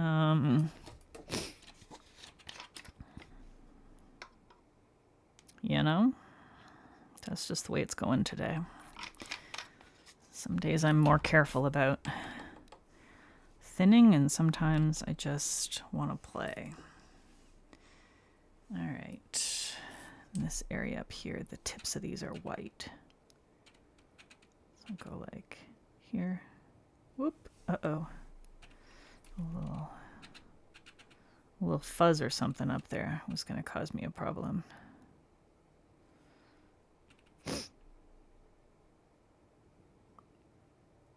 Okay. And then we got a few more little white areas over here. There's like a thingy and then some dots. And then I don't know, a different thingy. There's just thingies everywhere. Thingies as far as the eye can see. I think we'll just put a few of these dots up. Sort of indicate that they exist. All right, have fun at your meeting, Ray. You have oppositional defiance with pistachios? Do you not like pistachios? The more you look at these pieces, the more you want to buy some? Yeah. Yep. I have a glass cabinet for some of my more expensive pottery collection. And Brian actually just ordered a second cabinet because we've been doing some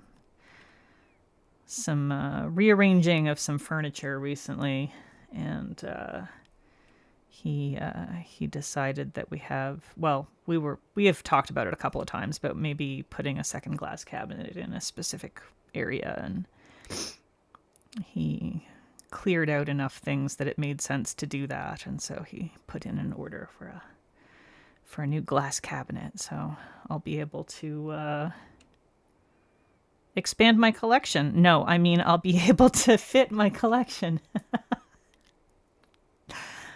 You know, I try to be reasonable. I try. But the problem is that there's so much really beautiful pottery. And I want to own it. That's the problem. The problem is not me. The problem is the pottery. Yeah. That's it. It's already it was already a thing where there was just more pottery than space for pottery. When I first moved here, and then it just got worse because I bought more things, as I am wont to do.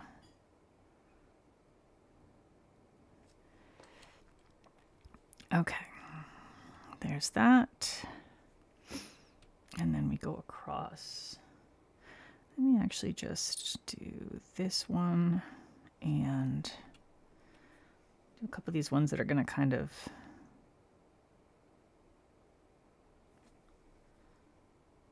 cross that line.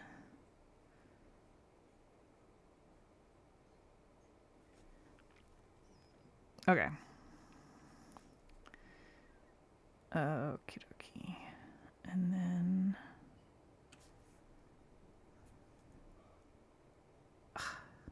so classy. I just heard Brian belch downstairs. We're not precious about that sort of thing. I actually I'm one of those people that enjoys a good belch, and I think it should be celebrated.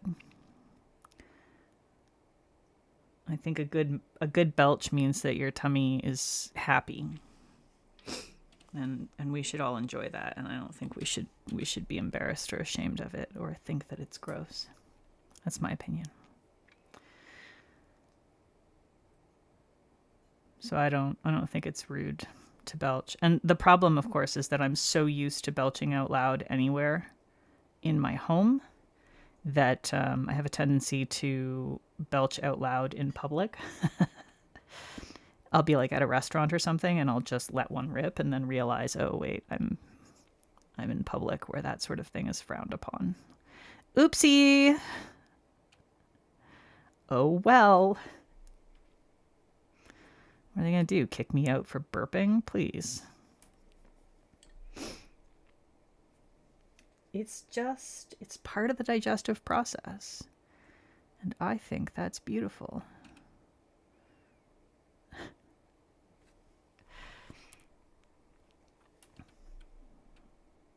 Okay, let's go this way. And then we come across to here. What I really like is when I have anything carbonated, I suddenly get real good at burping. And so anytime I have a beer, which is my primary alcoholic beverage of choice for the weekends, I just turn into an absolute belch master. And I feel good about that.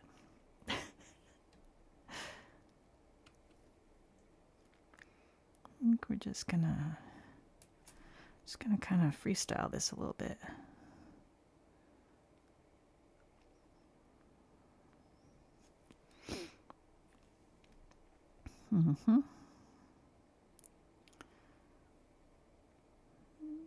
Close enough. And then put a couple of stripies here. And put a little thingy in here. I'm going to add a little bit of pistachio in a couple of spots here, I think. Yeah, the gas got to get out somehow. You don't think pistachios are as good as people say they are? They've been touted as an amazing superfood, and pistachio-flavored things are everywhere. You wish Big Pistachio would leave you alone? Here's the thing. I really like pistachios, and I like chopped pistachios in like a dessert or on top of, like a salad, or like tossed in with a stew in the right context. I really like pistachios themselves. I don't enjoy, as a general rule, pistachio-flavored desserts because pistachio flavor does not taste like pistachios. There's something gross about pistachio flavoring. I'm not a fan. It sort of has a weird perfumey quality to it for me, which is also true for almonds. I feel the same way about almonds. I really like things that have actual almonds in them. Almonds themselves are delightful, but almond flavored things, generally speaking, can get fucked. They're terrible. I'm not a fan.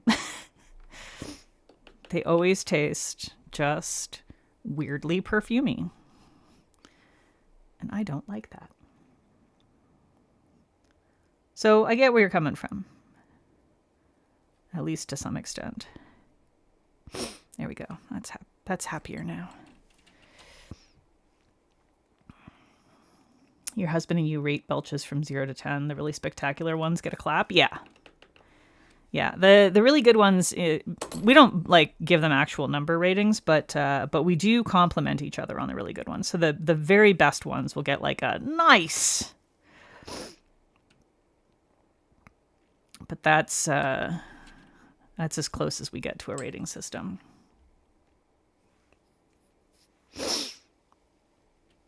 You don't mind floral flavors? I don't like them.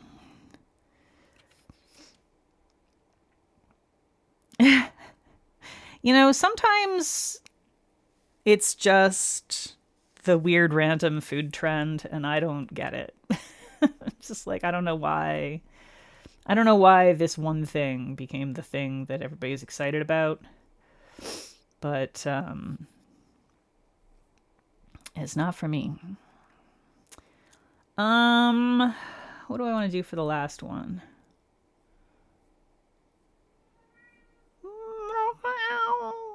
Says Timony.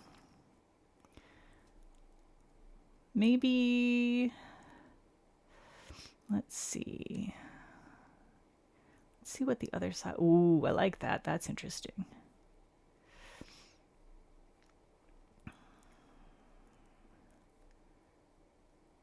That's interesting.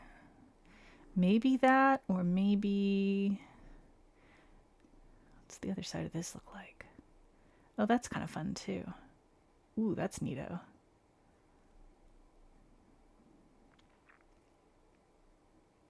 I think maybe it's this one. It might be this one. Dubai chocolate was the straw that broke your back. I like Dubai chocolate. That's the kind of context in which I do really like pistachio, where it's actual pistachio rather than like pistachio flavored things. That's the kind of thing that is up my alley. I don't understand why everything is Dubai chocolate right now. I think that is a little bit silly, but I do enjoy Dubai chocolate. It's nice. It's not like,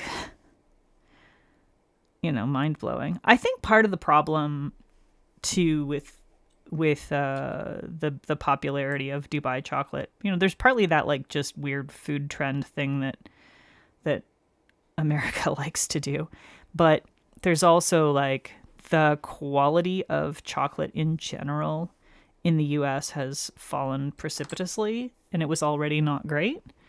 And a lot of that has to do with the prices, right? Cost of chocolate right now is crazy. So a lot of sort of the mainstream available chocolate stuff has gotten considerably worse, or considerably more expensive. Those are sort of the options.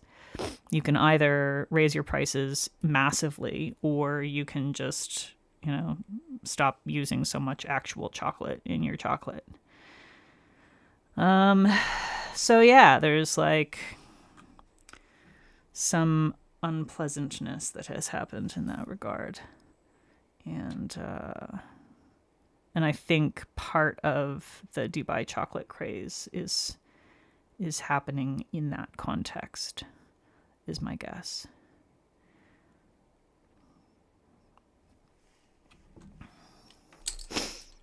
But yeah, it's also just like people be crazy about trends. Some TikToker somewhere saw it, and I don't know.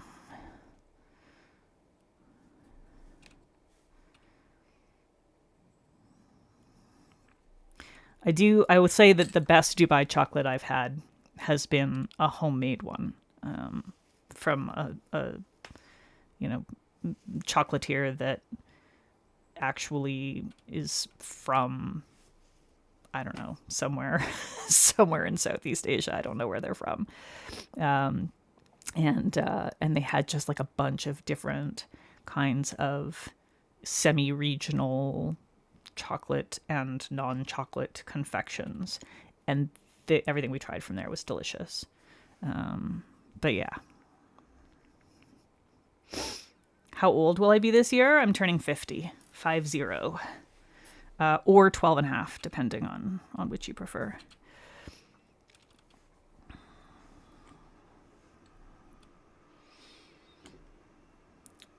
Matcha is scarce and only grows in one area. There's a second area they're testing, but it's not as authentic as OG matcha. I'm not a fan of matcha stuff. Doesn't really do it for me.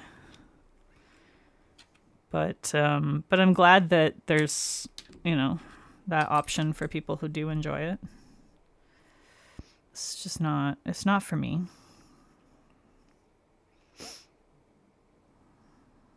Yeah, I was 12 in 2024.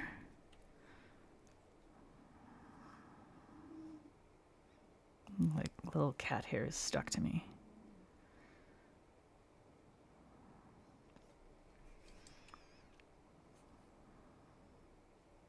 Constantly little cat hairs. Everywhere. All right. So we're going to go this slightly lighter orange here and here. Over here. And up here.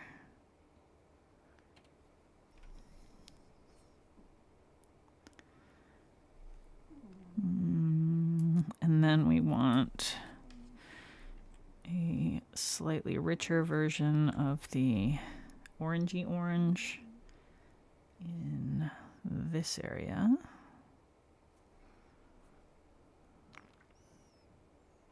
Just make that a little denser. And then I think we're going to want some of the orange with a bit of Chinoto. Mexican chocolate in PV was amazing. Part of the tourist propaganda for the Emirates. Oh, yeah, that makes sense.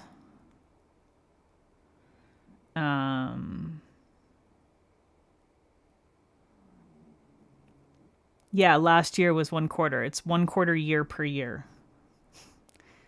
I get a quarter of a birthday per year.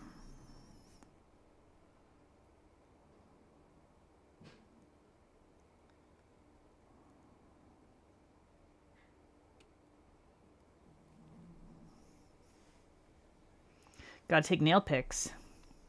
Yeah, of course social media is eating it up. Social media always eats everything up. Bum, bum, bum, bum, bum, bum. Okay, I think I want to mix some black rhino in with some Chinoto again. So I'll use this that I've already got here.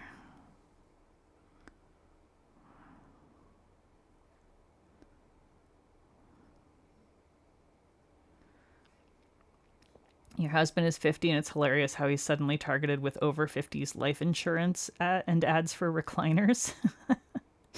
Nice.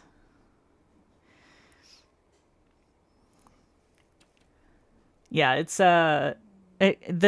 the algorithm is frequently confused about me because I don't act my age apparently. And so I frequently get like ads for things that are contradictory. So I'll be getting like ads for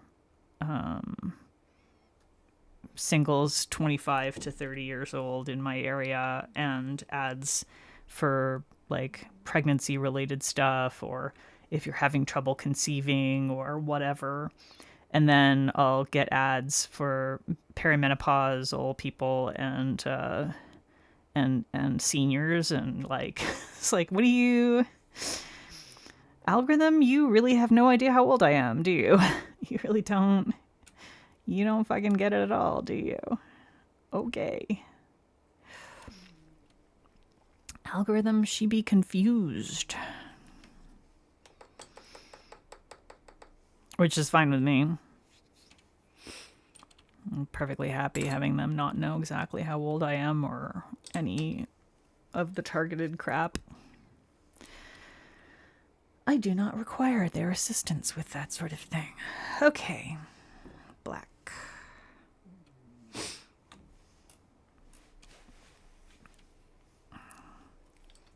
I will be 13 in 2028.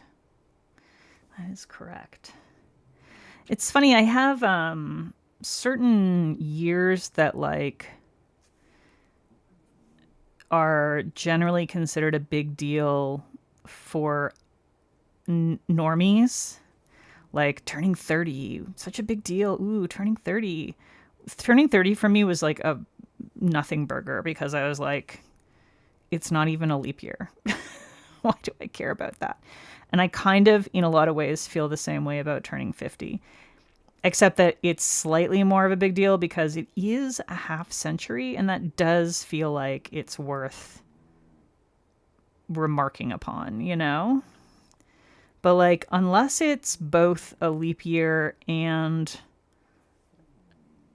a normal person exciting year, I get a lot less excited about the normal person big markers.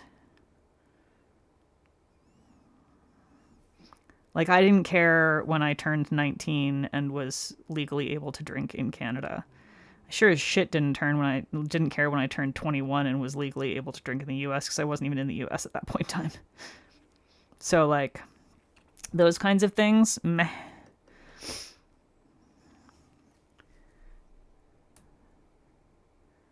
But 40 was fun because that was like, well, actually, 40 was distinctly unfun for other reasons. 40 I felt was a big deal, because it was both a year for leap years and a year for me, or a year for like normal people. 40 was also just a real fucking terrible bad year. I spent my birthday alone.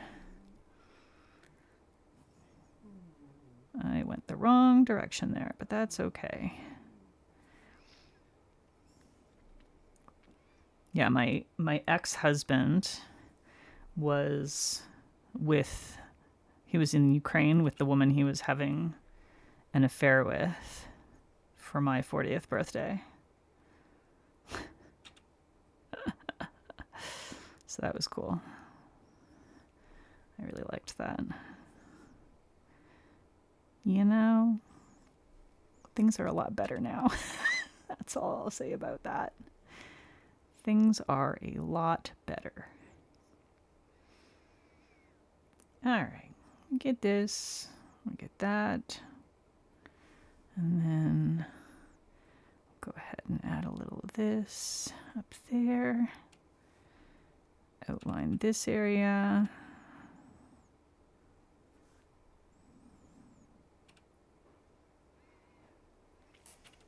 You've been 30 for many years now. You're just ageless at this point. Yeah, I mean, I know a lot of women who do that, and I support it. Like, if that makes you happy, I support it.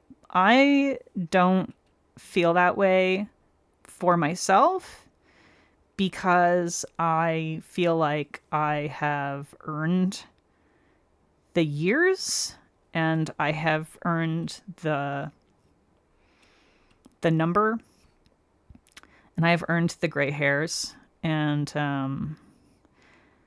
yeah, for me, that feels more important than being youthful.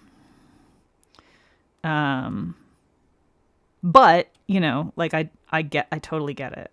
And I think, you know, if that's a thing that you find fun and empowering or makes you happy or anything, then I think that's fantastic.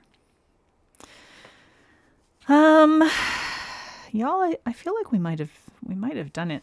I do think this is just a little bit too dark in that one side. I'm gonna add a little pistachio over in that area, I think. Prince said when he stopped celebrating his birthdays, he stopped aging. Yeah, I know a lot of people don't really celebrate birthdays. I like to celebrate birthdays because I feel like it's just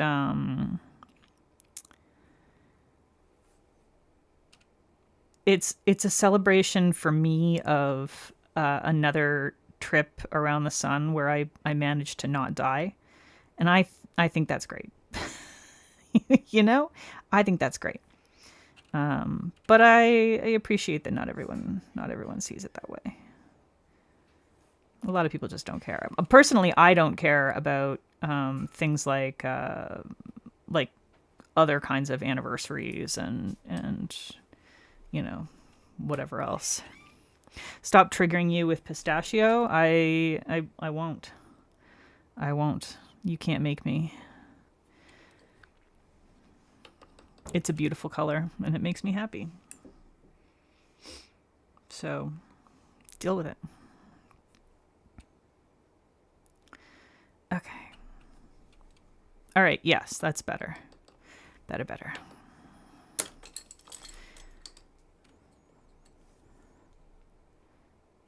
It was like such a tiny difference, but I feel like it mattered. Even if nobody else could see it. 30 sucked, you don't want to repeat it, you're happier having aged past those times? Yeah, valid. Okay, now, the next thing we need is definitely some seal glaze. so that I don't smudge the shit out of this.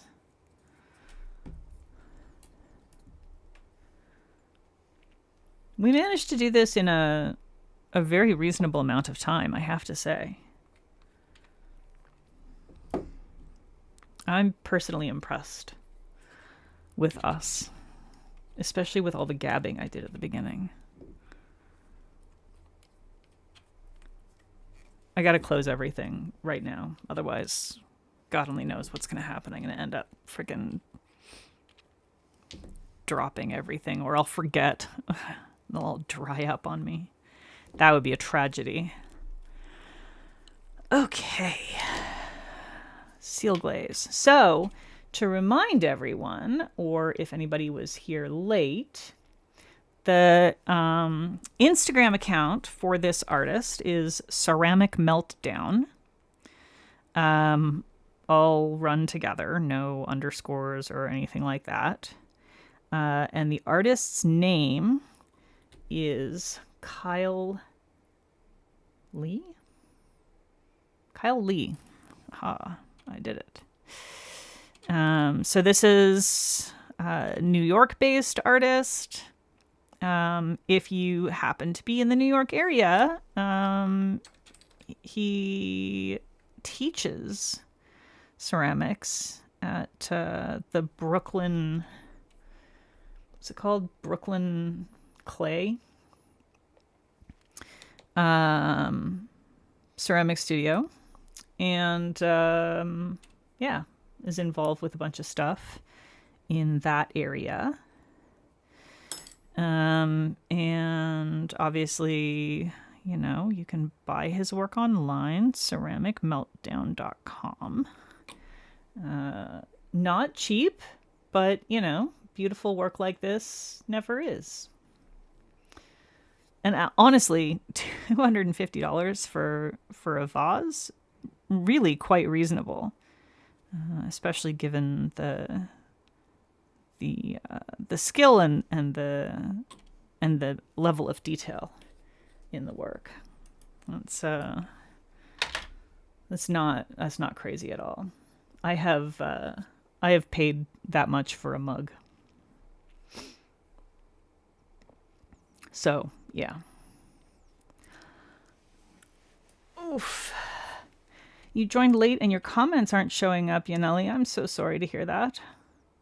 How many different colors did I use for this? Let's see. I used a little bit of Desert Warthog, a little bit of Pistachio Butter, Black Rhino, a little of Orange Tip Butterfly, Chinoto, Copperhead Road, Vitamin D, tiny bit of Rolling in the Deep, Great Yellow Bumblebee, and Crinkled Linens. So 10 colors total.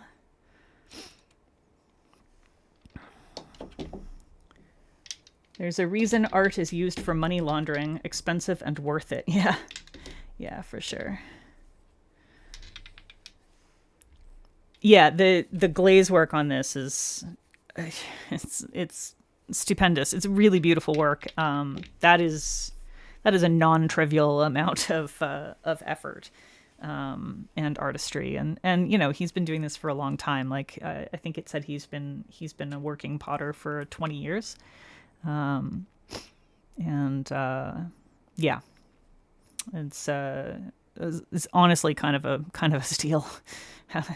The prices of his work. How big are these? I don't think they're huge, but 13 inches high. Like that's not small for that price. 13 by 4 by 4.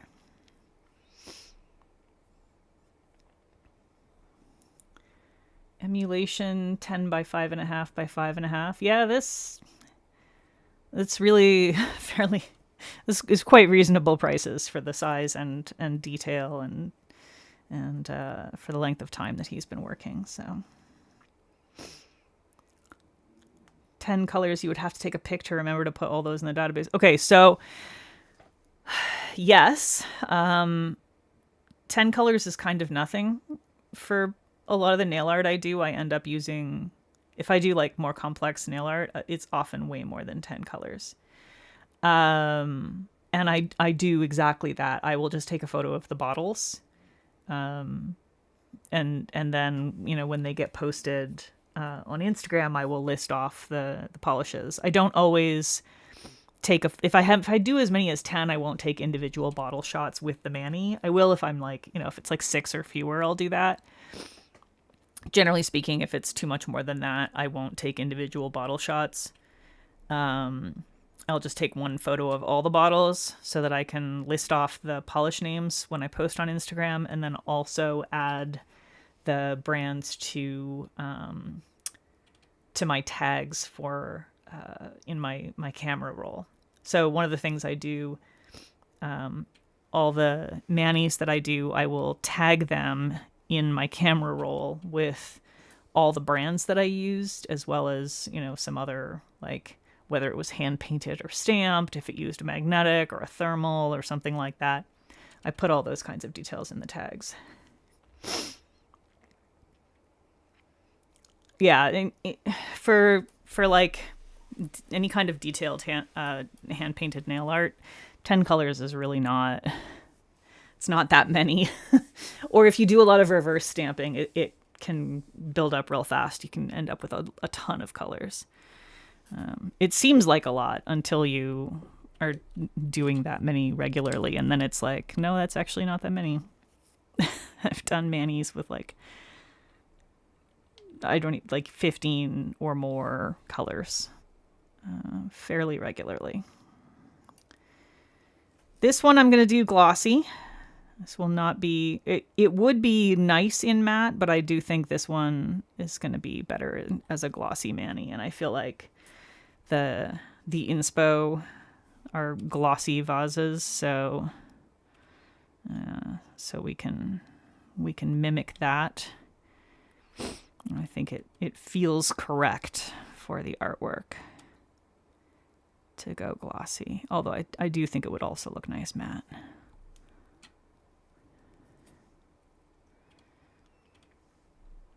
Yeah, it's unfortunate that the artist doesn't allow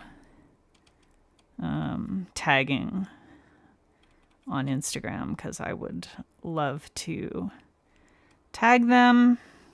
But what I might do is I will definitely put their handle in. I think it just won't be like a live clickable tag. But I will have their info in the Instagram post when I do post it up. And I might just DM the guy and be like, hey, just FYI, I did this thing, if you want to take a look. Making the black matte would be cool, but too much work. Yeah. If I was gonna, like, this would be an amazing candidate for that, but yeah, it would just be annoying. You did 8 scenes from Ponyo and you think you were on about 24 polishes plus thinners / mixing. Yeah, that's like, yeah. I have been there. I have been there many a time, for sure. All right, y'all. I think this is it. We did it. We did the thing. And it turned out pretty darn good. I'm pleased with it. I think we did a pretty good vibe mimic, even if all the details aren't exactly right. I think you can definitely recognize his work in my nails, and I think that's, generally speaking, what I'm going for. Mixing for nail art, it's hard to remember for database. Yeah, for sure. Yeah, I do a ton of mixing too. Like, anytime I'm doing anything detailed, there's a good chance I'm doing at least a certain amount of mixing, because it doesn't matter how many colors I have. Sometimes I just don't feel like pulling one that I know that I have that's just exactly right, but I just can't be arsed to get up again. And sometimes it's just that, like, I need something in between, or I need a blend or whatever. Bedtime punks. I'm glad that you were able to stay up for stream. Thank you, everybody, for coming and hanging out. And especially thanks to those of you who have been here for all of the Black History Month streams. It's been a lot of fun. There's been a lot of really great input, and I've discovered some new artists, and hopefully y'all have discovered some new artists. as I said, I'm going to probably tag some other ceramic artists that I followed as a result of all this in my stories. And I'll put the link to this guy's website in the comments for this video when the VOD goes up. So, oh, you're backlogging from years later and you don't remember all the polishes you used in summer of 2025? I don't understand why you wouldn't have that all memorized, Sassy. It seems so easy to just memorize your entire collection and every single thing that you used in every single manicure. All right. Yeah, so Thursday is going to be the new Arcana Lacquer collection that is coming out on Friday. So we will be doing a swatch and review of that. And then the following Tuesday, I don't know, maybe drop a suggestion if you want. That'll definitely want to do a nail art thing on that Tuesday because I'm going to have another swatch and review on the following Thursday. It's going to be 2 Thursdays in a row of swatch and review stuff for collections. So need to have a nail art break in between. All right, y'all. Have a lovely, thanks for joining me. Don't forget to click the buttons and tell your friends about the hippopotamus. All right. Goodbye. I need to stop streaming now. Hit the stop streaming birthday. Oh yeah, no late birthday stream. Cause this is too much work. Maybe. I don't know. Maybe.